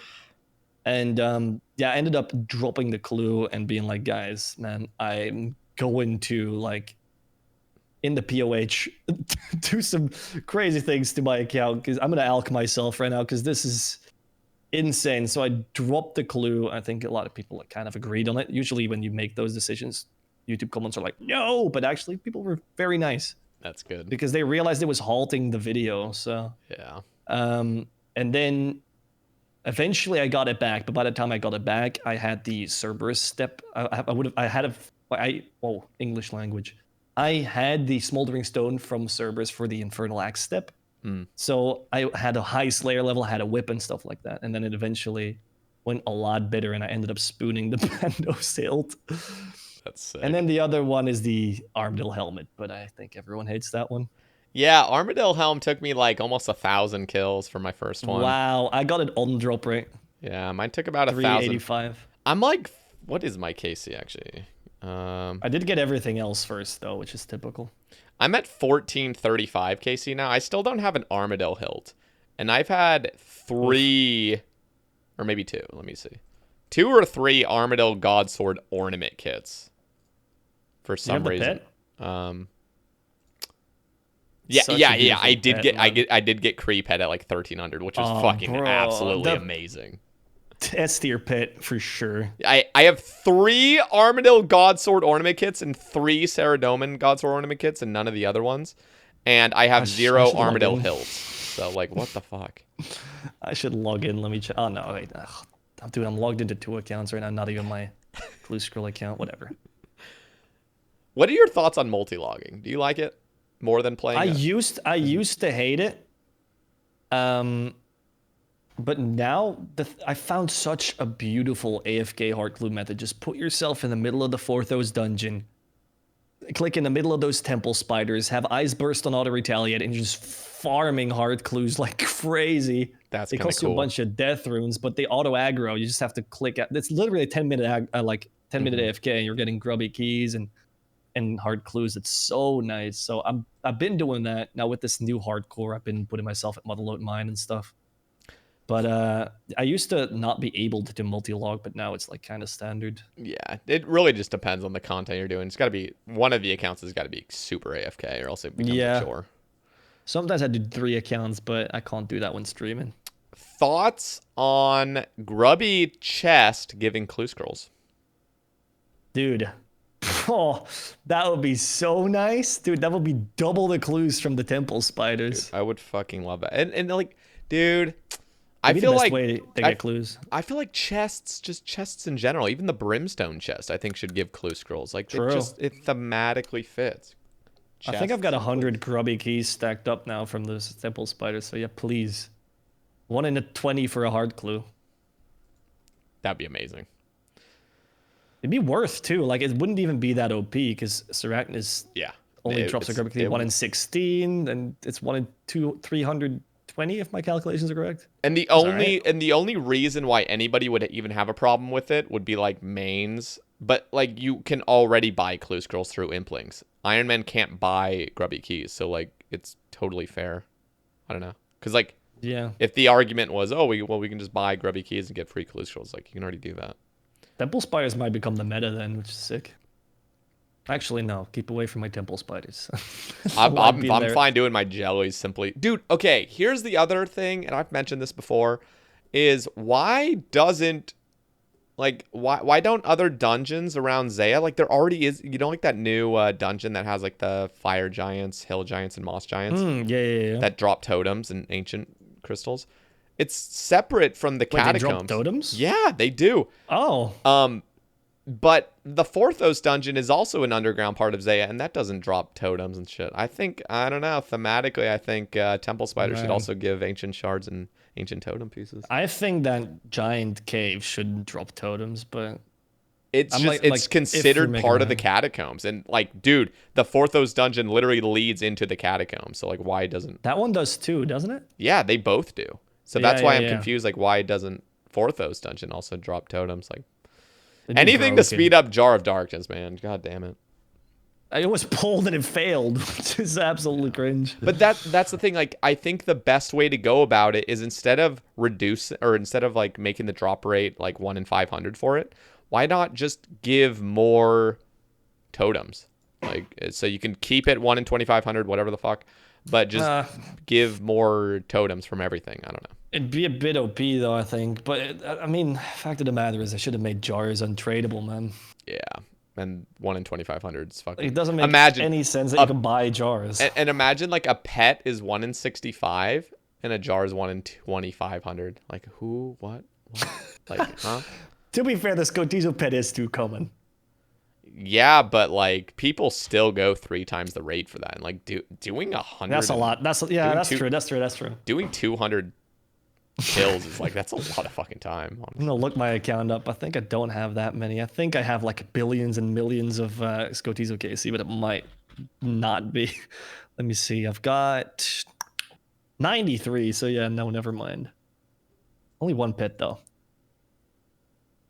On 2 accounts. Okay. What is your top 3 favorite Belgian craft beers? Ooh, good question. Any chance I get to get some Belgian beer knowledge in the world, and I'll gladly take. I used to be a massive fan of Triple Carmelite. It's like all the Belgians are gonna know that one. Probably the Dutchies too. It's like this very nice blonde, fruity triple beer. Let me see how much percent it has. 8.4. Okay. So that's decent. On the number, I would put that on number 1, but I've kind of like grown out of it because it's a little bit too sweet. So I'd put number 1 Bruges Zot, which is just a Pilsner from Bruges. Really good blonde beer. And Cuvée du Château, which is from I think it's actually from the Netherlands.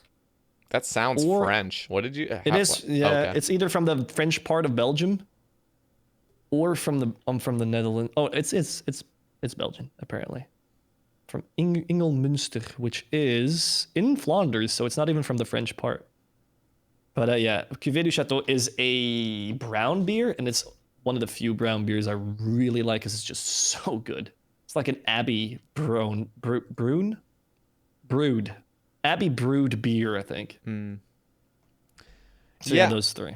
I've never been a beer drinker ever. I mean, alcohol in general. Like I've had my times where like I've tried like different alcoholic beverages, but damn, every time I think it all stems from kind of my first experience with alcohol, where I just like threw up a bunch of bourbon, and then like the sight of bourbon just fucked me. Literally the sight of it made me just nauseous. And then I kind of started rebuilding my tolerance with like seltzers and stuff and like lighter things, and I just never really That sounds like you've never had a good beer. That's not trying to get you into alcohol, but going from bourbon to Seltzer to light American beers doesn't sound like the best road to go to. Yeah, it was. I don't know. My alcoholic fucking journey was pretty bad, and I haven't drinking anything for over a year. Just anything. It's probably good. Like I don't know. Like the idea of like just having a beer that I would actually enjoy might sound kind of nice. I mean, I already got my own vice. I fucking get high, but it's not even weed. It's like Delta 8, so it's like a lesser form. But like I don't know. Yeah, I mean, like you could combine it. I don't think I'd want to. But one or two vices is fine for me. I don't know. Maybe just. Yeah, it sounds chill. Yeah. I mean, I've had, I want to say, better experiences high than drunk in the Netherlands, of course, hypothetically. It's not illegal in Belgium, but it's just. Yeah, you kind of still got like control and stuff while being, if you're shit faced, then I don't know. It's a lot of the times just a mess. And I'm actually doing sober October this month. Just nothing, just totally sober from everything. Yeah, because it's like more of an ethical thing, because my roommate doesn't drink much, and every time he doesn't drink, people are like, dude, why do you not drink? And that just kind of pisses me off because it's so backwards. They should be like, yeah, good on you, man. We're just poisoning ourselves and you're not joining. Good job. But everyone's just the complete opposite. Everyone's just like, everyone drinks. That's so lame, bro. Yeah. It's like, dude. So I want to kind of just to help the people that don't drink out or something. I don't know why. It's just like kind of that where I'm just like, I'm going to, first of all, check if I can do it. And 2, just for that ethical purpose, I want to just try it out. I'm going to start doing it from the 5th of October onwards, because on the 4th, my girlfriend's dad has his birthday, and we're doing like this whole menu with paired wines and stuff. So I don't want to miss that out. But after that, until the 5th of November. Okay. So it'll still be a month. I was going to say, you might as well just start on like the 30th of October and just go to the 31st of October. That's also my thing about like New Year resolutions and stuff. Like, don't wait for that date. Just do it. Yeah. Yeah. Yeah, it's so hard though. Like a brand new year makes it so much easier. I can only imagine the like resolutions you could have made from like 1999 to 2000 if I had been like an adult at that point. Like that would have been like a brand new millennium, dude. Like let's fucking Bro, make you need some that reset changes, button. you know? Like Yeah, I get it. I get it. yeah. But I don't know. I'm just just keep. I just want to just keep with that. I like rhythm in my life or something like something that makes sense. So if I keep it the 5th to the 5th, then I'll be happy with what I've done. That's cool. I don't want to shortcut it to like half of October. Yeah, it's pretty tough. Just kind of stopping any like sort of little habit that you have, because like I wouldn't say I'm addicted to, you know, popping some edibles or something, but like it's definitely like really easy to do it. It's just like habitual. It's just like might as well. I was about to say that an edible is so much easier than smoking, because I've smoked like 4 cigarettes in my life because I just despise the taste. Mm-hmm. And then when I was in the Netherlands and I smoked a joint, I just really didn't like smoking. I just liked the feeling of being high. Mm-hmm. So with an edible, it's just dangerously easy, I'd say. Oh yeah. I mean, yeah, like I have never actually smoked. Well, actually, so I've smoked like a few cigars before, but like I avoid nicotine and I avoid like anything that's like chemically addictive.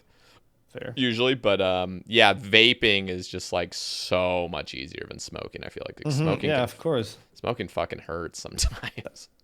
That's the thing I feel with vaping. Is like people are like, oh, it's so much more healthy, but you're doing it so much more than when you smoke cigarettes. Yeah, there's like no possible way vaping's considered healthy. Like, there's no way, but like, I don't know. Smoking something like fucking hurts my lungs. Vaping doesn't hurt my lungs. So it's like, I don't know. Maybe it's not like I would say it's better than smoking, but I'm not going to go fucking down that rabbit hole of like debating whether smoking or vaping's better. But regardless, it's both bad. Yeah, regardless, there's no nicotine in it. And I try to get like pure just THC stuff. So it's just a more pure, I'm not like just inhaling a bunch of fucking chemicals. I don't know. Yeah, I had a massive headache from yesterday noon onwards until this morning because I think it's because I hadn't had coffee in 3 days, because as soon as I drank a coffee this morning, caffeine, it went away. That scares me, man. I don't want my body to be dependent on anything. Yeah, that is honestly the reason why I try to just resist anything chemically addictive, because of my caffeine random like thing. Like I will go on, and it usually used to happen like years ago when I first started content creation, like I would start drinking like 2 energy drinks a day, and like that's not like super crazy, but that's still overkill. Like you should really maybe only have 1 or 0. I don't know. It's more the sugar in it, I guess, than because people drink 4 or 5 coffees easily. Yeah, but even when it was like sugar-free energy drinks, like the caffeine was fucking my sleep schedule up like completely. Like I started sleeping twice a day for 4 hours each, and I hate that. And so I was never getting really good rest. And the only way to get rid of that cycle was to like just quit caffeine, or just very, very little bits. I mean, I'll drink like an 8-ounce little Red Bull for 1 day. Like that's like the absolute max I'll do now. It's just like, yeah, it's only during League where I go crazy with the caffeine. Yeah. I also recently realized there was caffeine in tea. Yeah. I genuinely did not know that. I was like, when it was winter, I'd fill up a thermos of like 2 liters of mint tea and just fill it up with a bunch of sugar. And I was like, dude, I'm so healthy. I'm drinking so much water and I'm being hydrated. I'm drinking tea, but apparently it's a shitload of caffeine in there, which explains the long nights I was able to pull then. Oh yeah. Tea is like that will wire me. You know, the thing that wires me the most, I don't know if you have them there, the Celsius energy drinks. Dude, look it up. They are the most like potent. They will wire me. Like I will stay up all night even if I drink 1. I will stay up all fucking night. And if I drink 2, I am like, I'm getting like anxious. Like I'm getting like I'm like scratching myself. I'm like, what the fuck? Like I'm like shaking. Dude, there is so much caffeine and there's so many other chemicals in it, like just random shit. like it tastes pretty decent for like 0 calorie or 10 calorie or whatever it is. But like, dude, it wires you out of control. Yeah, I have that with Monster. It's the only thing that really like gives me that kick, and I almost start shaking in my hands when I drink one. Yeah. But we have this very nice shout out to Nalu, which is this energy drink that is very, like, almost 0 calories, and it's just a nice soda, but also an energy drink. I don't really know if it's considered healthy or whatever, but I always have that. They once sponsored one of my streams in the very early days. I would send them a message and I was like, hey, I'm doing a 24-hour stream. And they sent me like a crate of 36 cans or something, like an absolute shitload of cans. And then I repaid them because I know my chat is going to go and ask if I tell this story, but I once stole Nalus from the store by accident because I got a whole crate and the cashier woman only scanned one. So I was looking at the bill and I was like, there's no way this whole crate is €2.60. But I'm like, not going to say it. God damn it. So they are like, they made Photoshops and shit of me stealing Nalu. But Nalu, if you hear this, I love you, all right? Paid for it with this plug. Yeah. Dude, funniest thing ever was I was on I like pretty much did a sober December, except it wasn't sober from alcohol, it was sober from caffeine.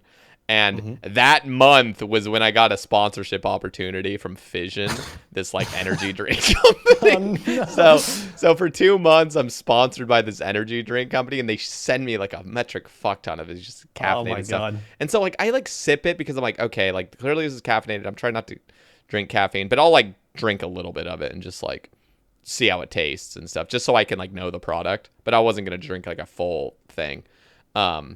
And so, like, on stream, I'm literally drinking out of their water bottle, but it's literally just water. I'm like, oh, Fission, so good, man. Like, Oh, no way, you faked it. For 2 months, I'm just drinking water. Like, I had tried them, so I knew they were, like, decent.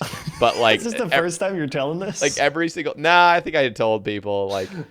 Dude, I had made it known that I wasn't drinking caffeine, and then all of a sudden I'm like sponsoring every single day this like energy drink company. I'm like, yeah, man, caffeine, let's go. No, that was a little weird. By the way, that sponsorship, I don't know if it's good to talk about like a sponsorship, mainly because like, is it bad to talk badly about a past sponsorship you had? Like, is that going to like affect future sponsorships? Regardless, I did not have a great time dealing with Fission. In fact, most sponsorships I have, I don't really have a great time dealing with it. But Fission was especially different because they like in the contract, it was like you have to send clips of yourself every single stream where you like shout out the product and stuff.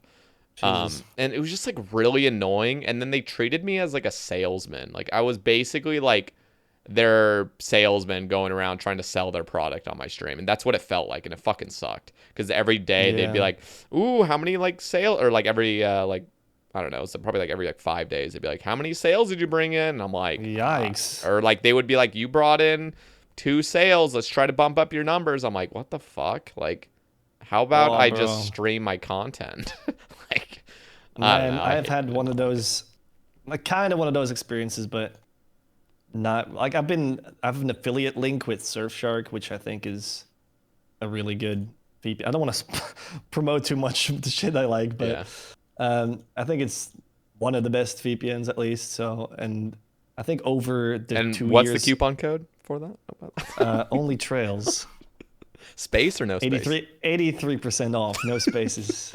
It's only $60 for 27 months of free of VPN. But yeah, it's just an affiliate link, so I don't get like that's 83% off. I'm sorry for interrupting. Jesus Christ. Yeah, all right. 83%, crazy, right? Still $60. Okay. $60 for 27 months? Anyway. I don't know the price of the VPNs. I'm just fucking saying 83% off and it's still $60, but I have no idea. But what was I gonna say? Oh yeah, I don't get monthly pay from them or something. So it's just like, oh, is it just commission or like? Yeah, and I think it's pretty chill. I mean, they contacted me a long time ago, and it's just been really nice. And every once in a while, I send them a message. I'm like, hey, how about we do a YouTube sponsorship for X amount of dollars? And they're like, okay, sure. So I just know like the contact now. Yeah, I know the guy. Like we've been working for like 2 years.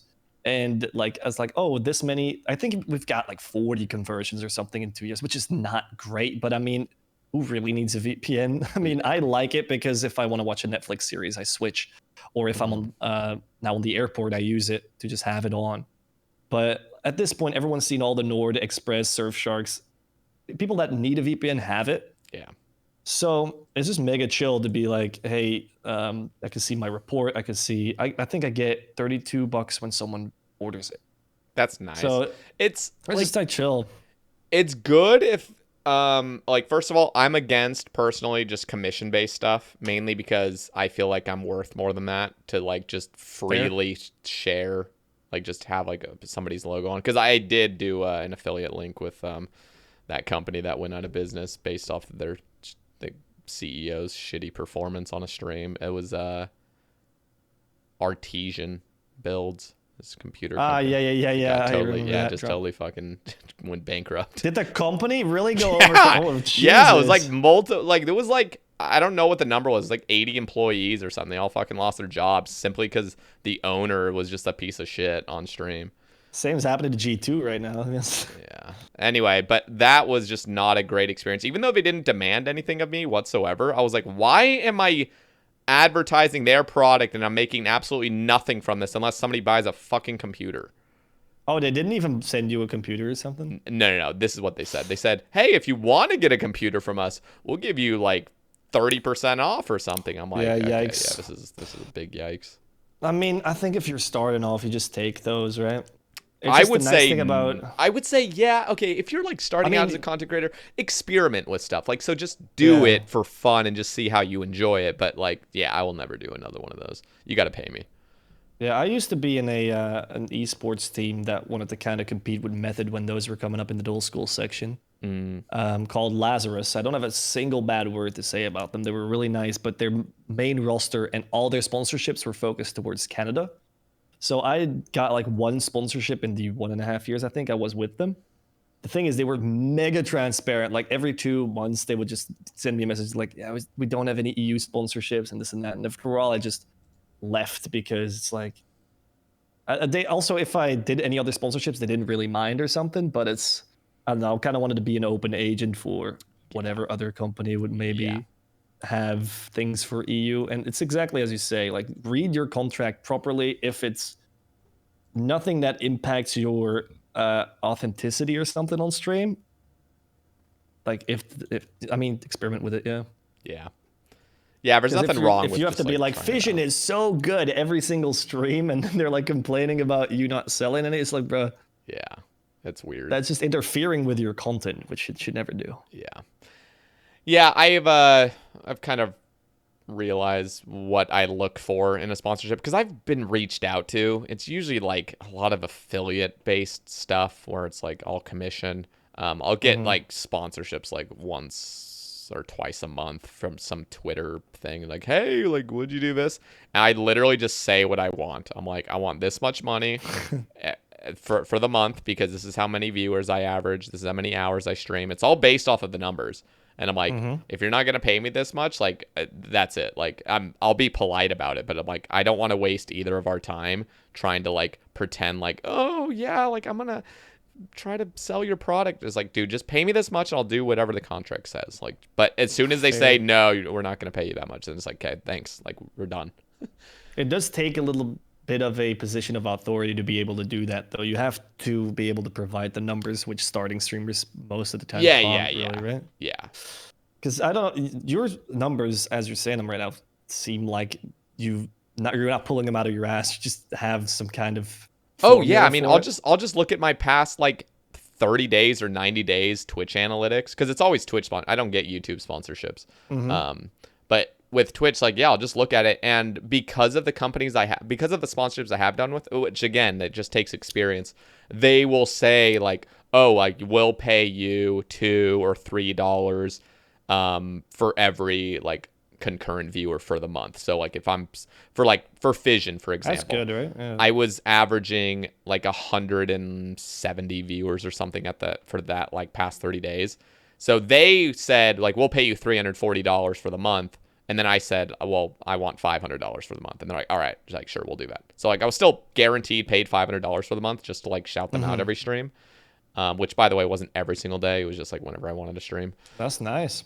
And so that was nice. And then I'd also get 10% commission off of sales if I got a certain amount and stuff. But like, yeah, I just didn't enjoy the whole communication back and forth of them like demanding I get more sales. So we ended that. And I also wasn't drinking caffeine. But getting a guaranteed pay just makes everything a lot smoother. Yeah, for sure. Yeah, the deal sounds good. It's just like the follow-up just is kind of a nuisance. Yeah. I get it from their point of view, but also like that means they didn't really do much research into the content creators they're sponsoring, I guess. Well, it's because they always try to if they're just dealing with the content creator themselves, they lowball you because they can. Like what? Like you don't have an agent that's like, okay, this contract's fucking bullshit. I don't even know if $2 or $3 every view is even like a good deal for a month.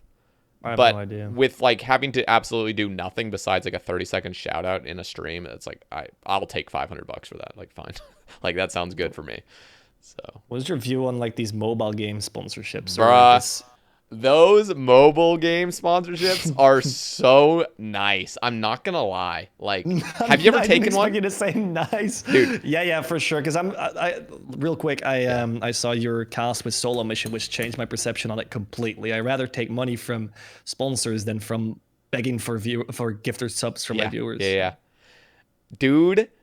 So I'll just like say, so I've done Raid Shadow Legends twice, or maybe I've just done it. Maybe I've done it once or twice. I can't remember. I think the game is legit decent. It's if it fine. wasn't it's just riddled with spam. That's the problem with all mobile games. It's just buy this for $99.99. What the fuck? But I did a game with Star Trek Fleet Command or something. It's literally just like a rip off of like all those kind of mobile games. Dude, they paid me, and I'll just straight up say it because I don't think like, I mean, I clearly didn't sign any NDA talking about the price. They paid me $2,400.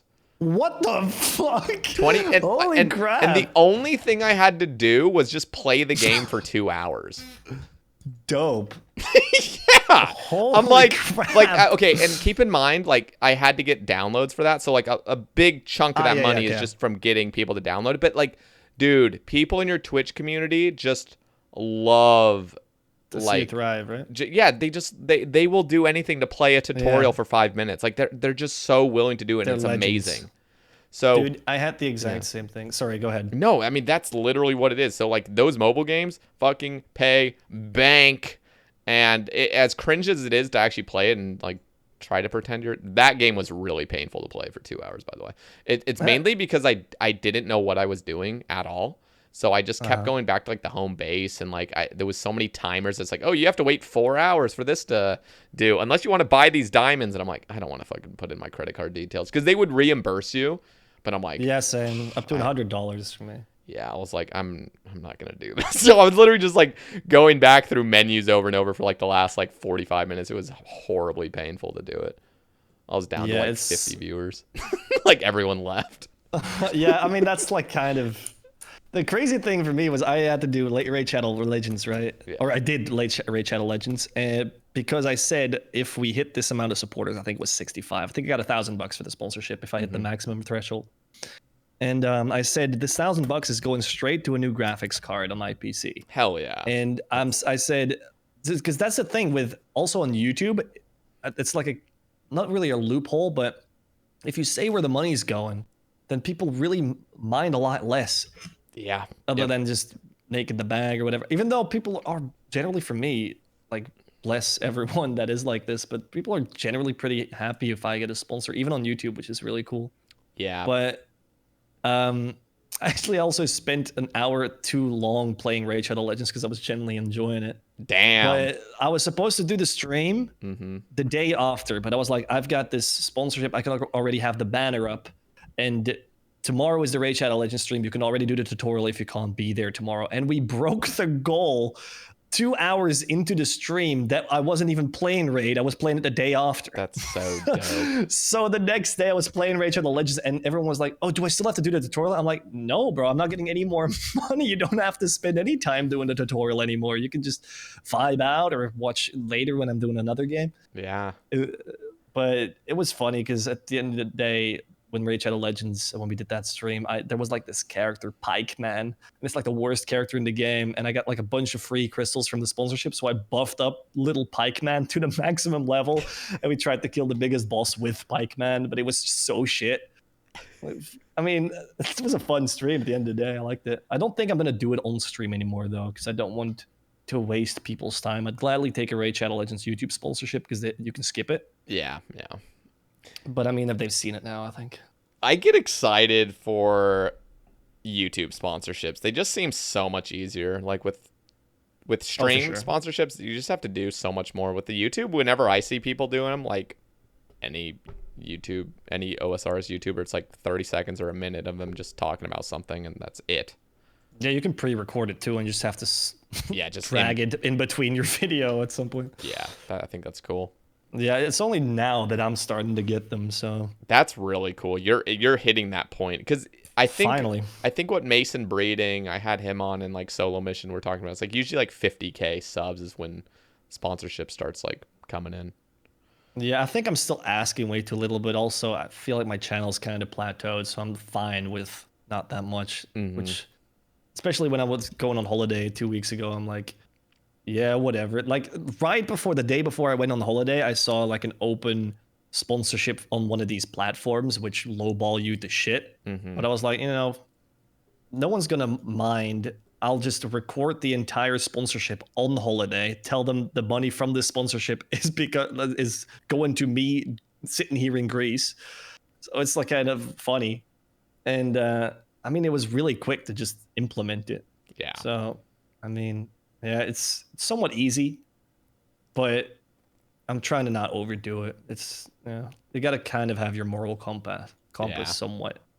All right, it's difficult though, because most of the time I do research, especially when it's like a rip-off scam game or something. Obviously, I'm not going to take it, or anything crypto related, because it's just such a scary place in there. Yeah, fuck that.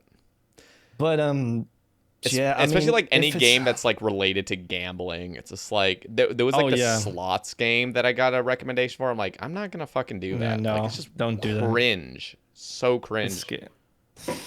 Yeah, I mean, lots of mobile games are just gambling with extra steps, but yeah, it's difficult sometimes to find a balance. Like the main research I do is it not a scam? Is it just a mobile game with their typical predatory markets? Yeah. It's difficult to find like a good balance or whatever. Yeah. Okay. Tedious asks, what's your favorite female OSRS NPC? Vanescula. Next question. Who? Vanescula from Sins of the Father, man. Who the hell is that? Dude. I skipped all the dialogue. Who is that? No way. Where is she? Here you go. OSRS wiki. The way she walks with this attitude, bro. Damn. No her stance is attitude. Dude, no questions asked. The non-vampire version. Okay, yeah. Depending on which mood I'm in. She looks pretty sassy. You know who I like? No? This is my favorite female NPC. Let me... The anticipation. Don't go Neve. Neve is mid, bro. Maiden of Sugadinti. Oh my god. Sugadinki, dude. Damn, she gets fucking darker as her health goes down. That's true. Yeah. So you like your RS women like you like your coffee. Wait, no, you don't drink coffee, never mind. I wish I could drink coffee. It's just like I need to load it up with sugar. I can't have coffee just black. Fair. And if I'm not doing that, I might as well just fucking drink like a sugar-free energy drink or something if I need my caffeine. I'm trying to just chill with caffeine. I only do it every like few days now, just so I don't get headaches, because it's the worst. Yeah, exactly. I think I had that today. Yeah. By the way, which health are we talking on Maiden? I'm flipping through the wiki. Doesn't matter. Any of them. No, you can't say that, dude. The 30% is scary. Let me see. Like the emo. Maiden, man. It's like Are you emo. like for the punk girl kind of look? I think there's something just really cool about this chick. She is sick, yes. Like, she's just Dope chick. fucking swimming in blood and just, like, doing spin attacks and shit. Like, I think it's just dope. It's elegant, but also cool. Yeah, just a very unique. Like, this would be, like, probably my favorite transmog if I got the dust from Tob. Fair enough. It's a good answer. I kind of want to grind that now for some reason. Finesse killer or I dust? I want to grind. I mean, the maiden, the maiden. I want to grind TOB. God damn. I really We're talking about a maiden. I really want to grind those hard mode TOBs with the dust. I don't have any dust. From how any many of the are raids. there? There's 3 now. I mean, there's like, well, I guess there's not really dust from raids 3. It's actually somebody right next to me has the Zebak dust, and that's a sick ass pet. Look at this. Take a little screenshot for you. Yeah, Zebak is probably the one I go for in Tombs of a Masked. Look at this. However, it looks a lot like Muttadile sometimes. I like unique pets. The Muttadile pet versus this pet looks so much different. Like this one's a 2x2. He's like flat boy. Muttadile's a little bit smaller. Aren't you Are you more for the smaller pets? I do, but the thing with Zebak that I'm looking at right now, like he is kind of small, but he's long. He's like a long boy. And And he's long and small as he's your like go-to. very HD. Like if anybody's That is watching, true. I'm sorry for the listeners on Spotify and other Yeah, platforms. long, small, and HD. Like this guy is just like jittering, like his head and his tail are just going back and forth, and he's like super HD. Looks cool, super Fair enough. colorful and bright. Okay. How did that get 5 likes, by the way? Who's liking this? Wait, who liked Every- what? Oh, the Tedious is, what's your favorite female OSRS NPC? I mean, Hoodie's questions were worse, so, in his podcast. So I didn't even want to cover this question because I just don't understand it. But Rory asks, my proposition for a question is as follows. What is the exact square root of 13,338,245? The exact square root? Is that some bullshit? That's some number that's like infinite or something? I have no idea. Probably pi is my answer. All Next I question. Oh, yeah. Okay. No, go ahead.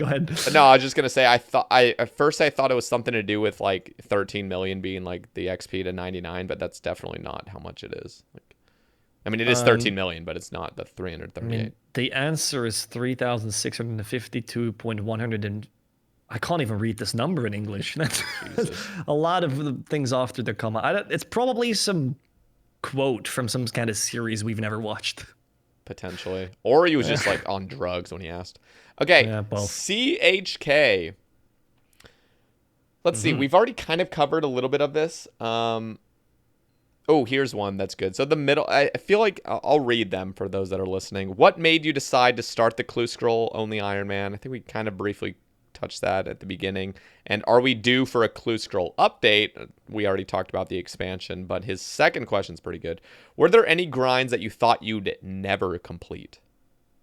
Yeah, the Bando's Gold Sword step, I thought I needed to make a decision because that's the thing. I'm always thinking creatively about content. I hate not uploading for a month. Like I've been pretty consistent, I want to say. Maybe sometimes I've really missed the ball, but most of the time I uploaded, especially back then, every single Wednesday, and every time I missed a week, I got like really annoyed at myself. But that's like the fact of the matter. You're playing RuneScape, the game's really grindy after a while, and you can't really do weekly updates, especially not progress updates anymore. Mm-hmm. But when I was at the Bando's Gold Sword and I was killing Grotter with a leaf bladed battle axe, I was like, yep, this is it. I've got 350 people watching. And I am never gonna get this Bando's Gold Sword. I'm gonna be here 10 hours a day trying to kill Grotter with a leaf bladed battle axe. This is never gonna work. Damn. So I had to make the decision to just drop our Alk the clue and move on because yeah, I was never gonna complete it. There was like in terms of hours that would have taken so long. Or I should have just gotten better at the game. That could have probably helped. But still, it was not fun. So somebody actually had just commented an hour ago that I just saw. 42 asks, has your opinion on UIM changed much since playing the Clue Chunk? Partial storage in the POH was very controversial in the UIM community when it was introduced. Did the ability to store incomplete sets influence your decision to make the account?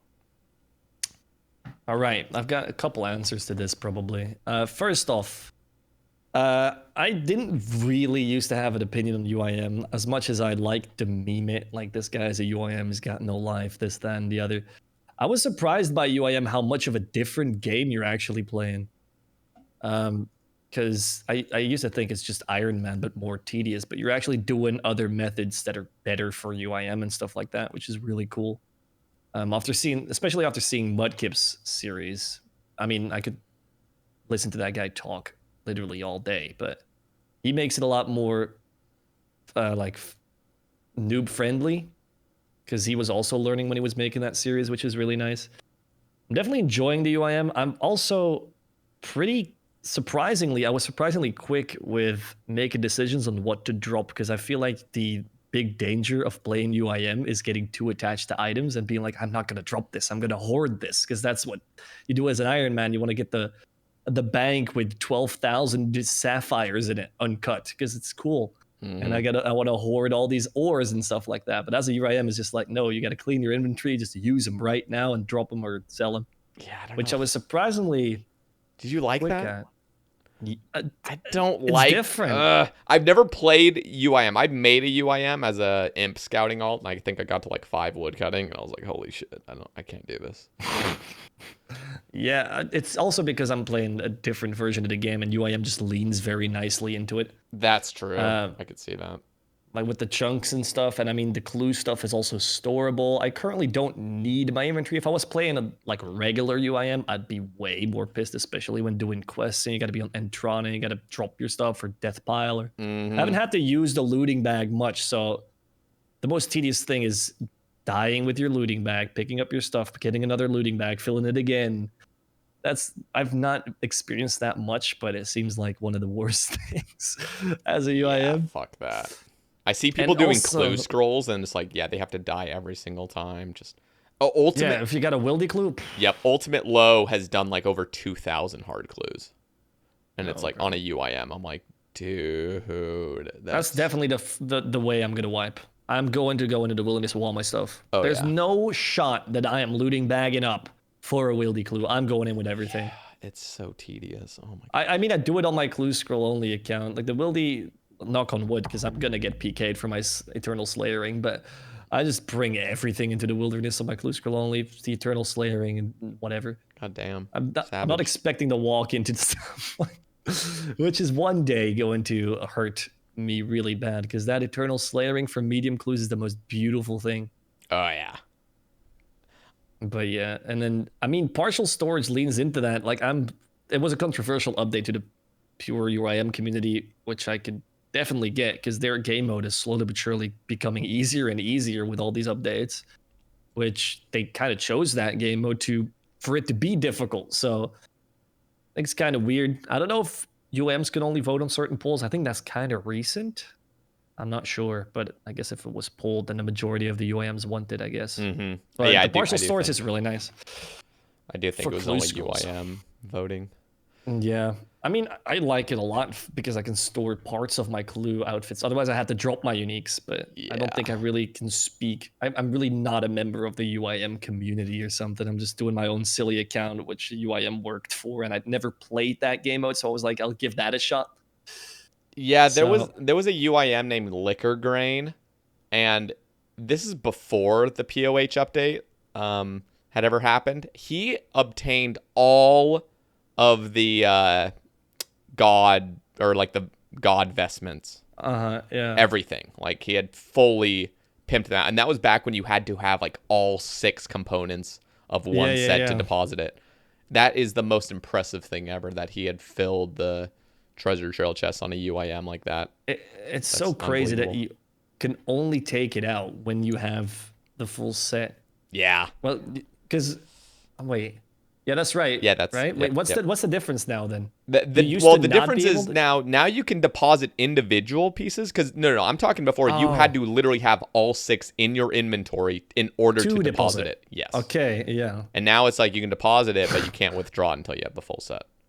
He did it think like that the makes more crazy sense. way. Oh yeah, it makes way more sense. But back then it was like, Jesus. I mean, that was back even because like right now I can deposit an individual gilded piece, but back before the Never wear update, it. you had to have the entire gilded set. in Yeah. order to deposit Okay. it. Or an entire 30. That is annoying. Yeah. Yeah, I don't know. I think that's as a newbie UIM, and I definitely can't speak for the UIM community because I'm really not into it. But I think it makes a lot more sense now then. And I've been lucky enough on my Clue Chunk UIM to have 2 vestments pieces, a body and a bottom, very early into the account. And I am never putting that in because I'm never gonna get it out again. Because there is no shot indeed with like you're not getting all 6 pieces. Like you're not getting full vestment, man. That's crazy. Shit. Yeah, I don't. Did not. Yeah, sorry. The second part of that question was: did a decision? Did it make an influence on the decision of making the account? It didn't.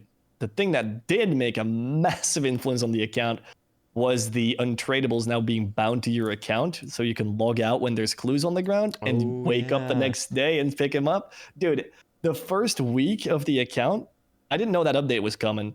I had to do full-on clue sessions if I had 2 beginners on the floor, and back then I could only do 2 or 3 beginner clues out of the 27.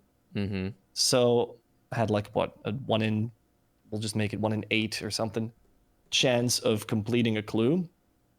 So I had to, if I had 2 beginner clues, I couldn't go to bed or pee before I had a 3rd. Yep. And a week later, which is the absolute saving grace of the account, because I would have definitely quit it if this wasn't the case. I was just sleeping. One day I wake up, my clues are still on the ground. I'm like, wait, no shot. I look it up, and now now I'm juggling 12 clues at the same time and can go to bed whenever I want, and they'll still be there. Or I can world hop. It's the best update for that account. The world hopping is fantastic because when I'm streaming and I'm getting wilderness clues, and it's like, okay, people now know where I am. I can, and I always do the juggle master tech thing, like where you're juggling your master clues. So being able to hop to a private world and having the clue just automatically be on the ground and hop to the next world, just so good.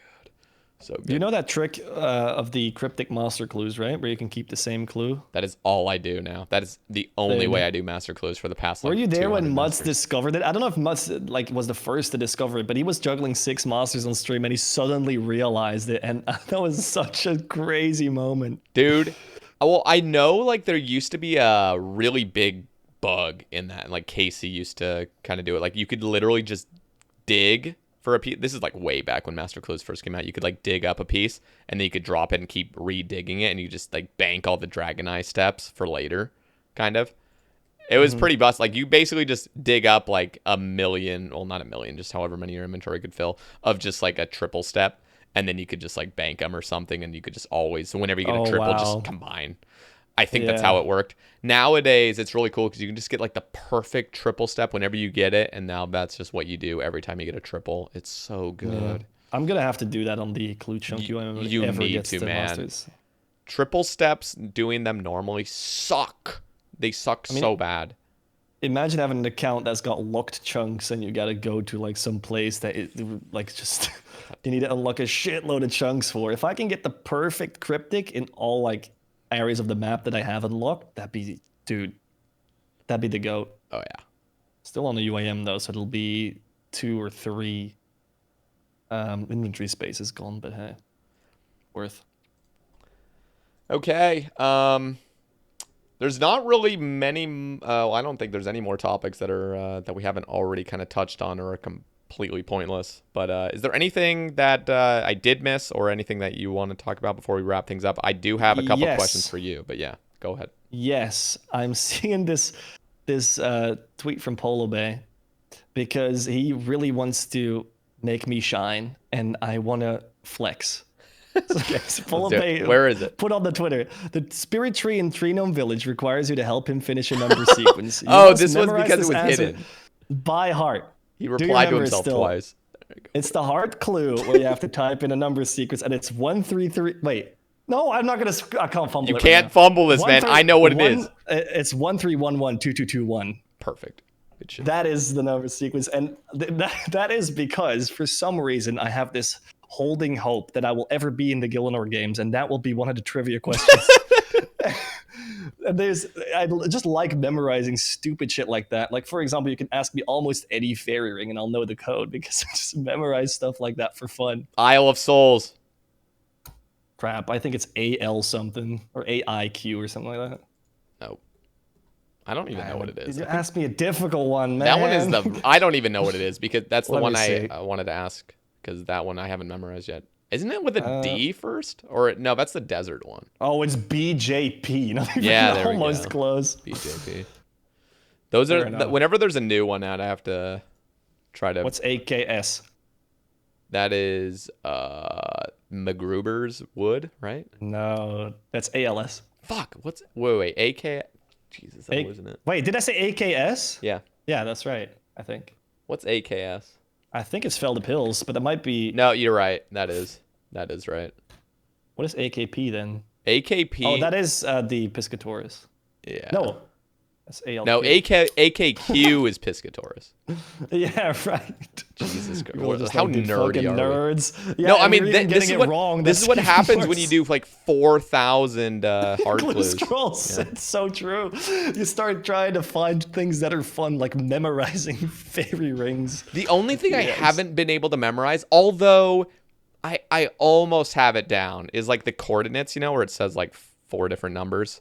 Oh, no way I'm trying to do Those that. I need ones, about I can generally get an idea of where it is just like at a glance. I'm just like, oh, like, because you Wow. just see it so much and you're like, it's that. But there's some that have like 18 as the beginning. There's like 2 or 3 steps that have like 18. So you just kind of guess where it is. But yeah, there's no way I would like try to spend my time memorizing those. Although need the about- Clue Bible really helped with that. Like I was almost getting them down. probably. Yeah, I need about 2,000 more hard clues for that, I think. That was a good question though. That's just those quick trivias. It just wants to make me shine. It just wants to me to finally show off that it's useful to memorize 1331 2221. Shout out. 1311 2221. There we go. Only Trails.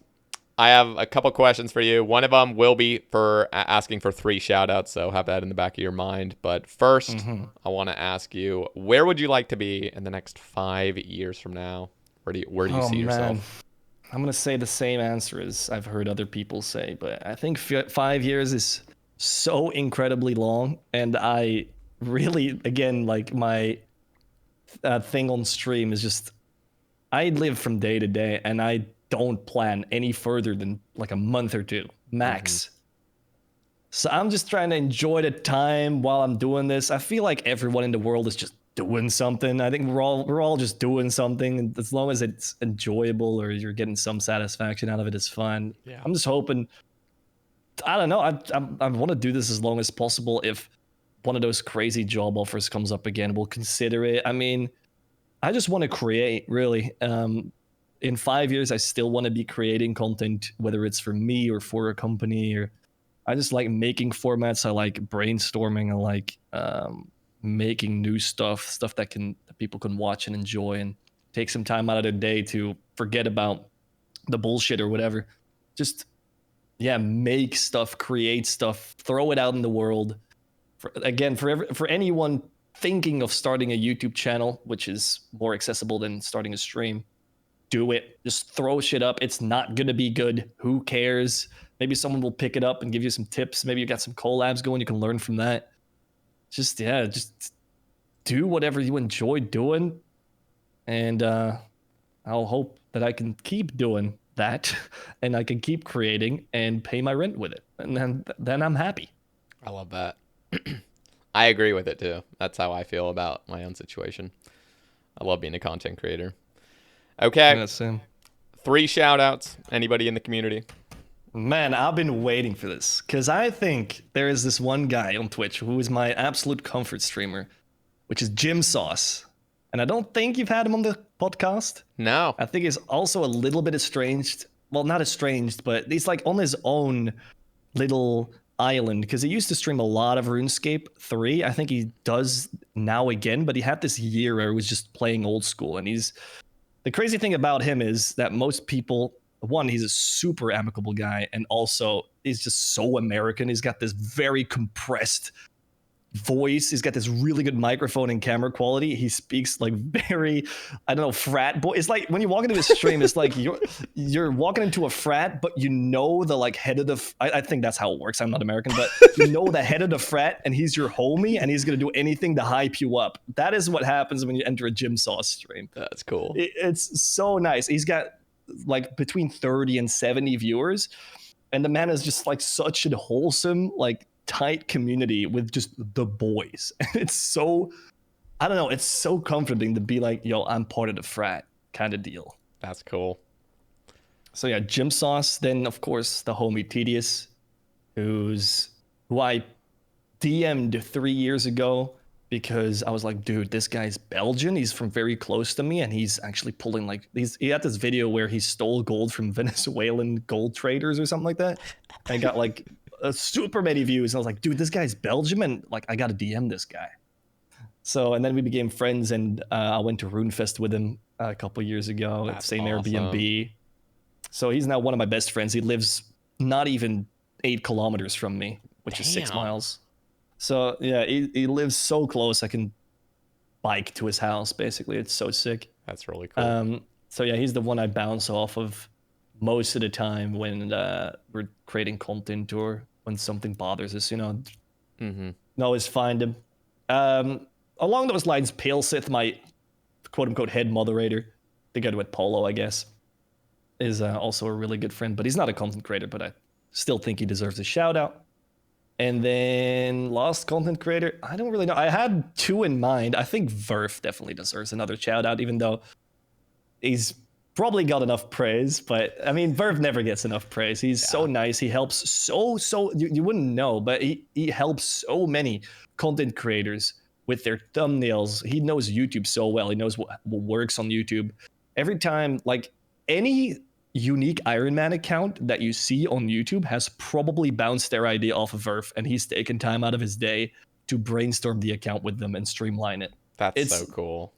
It's not even over-exaggerating. 90% of the unique Ironman series have like ran past Verf to get a checkup. It's so nice.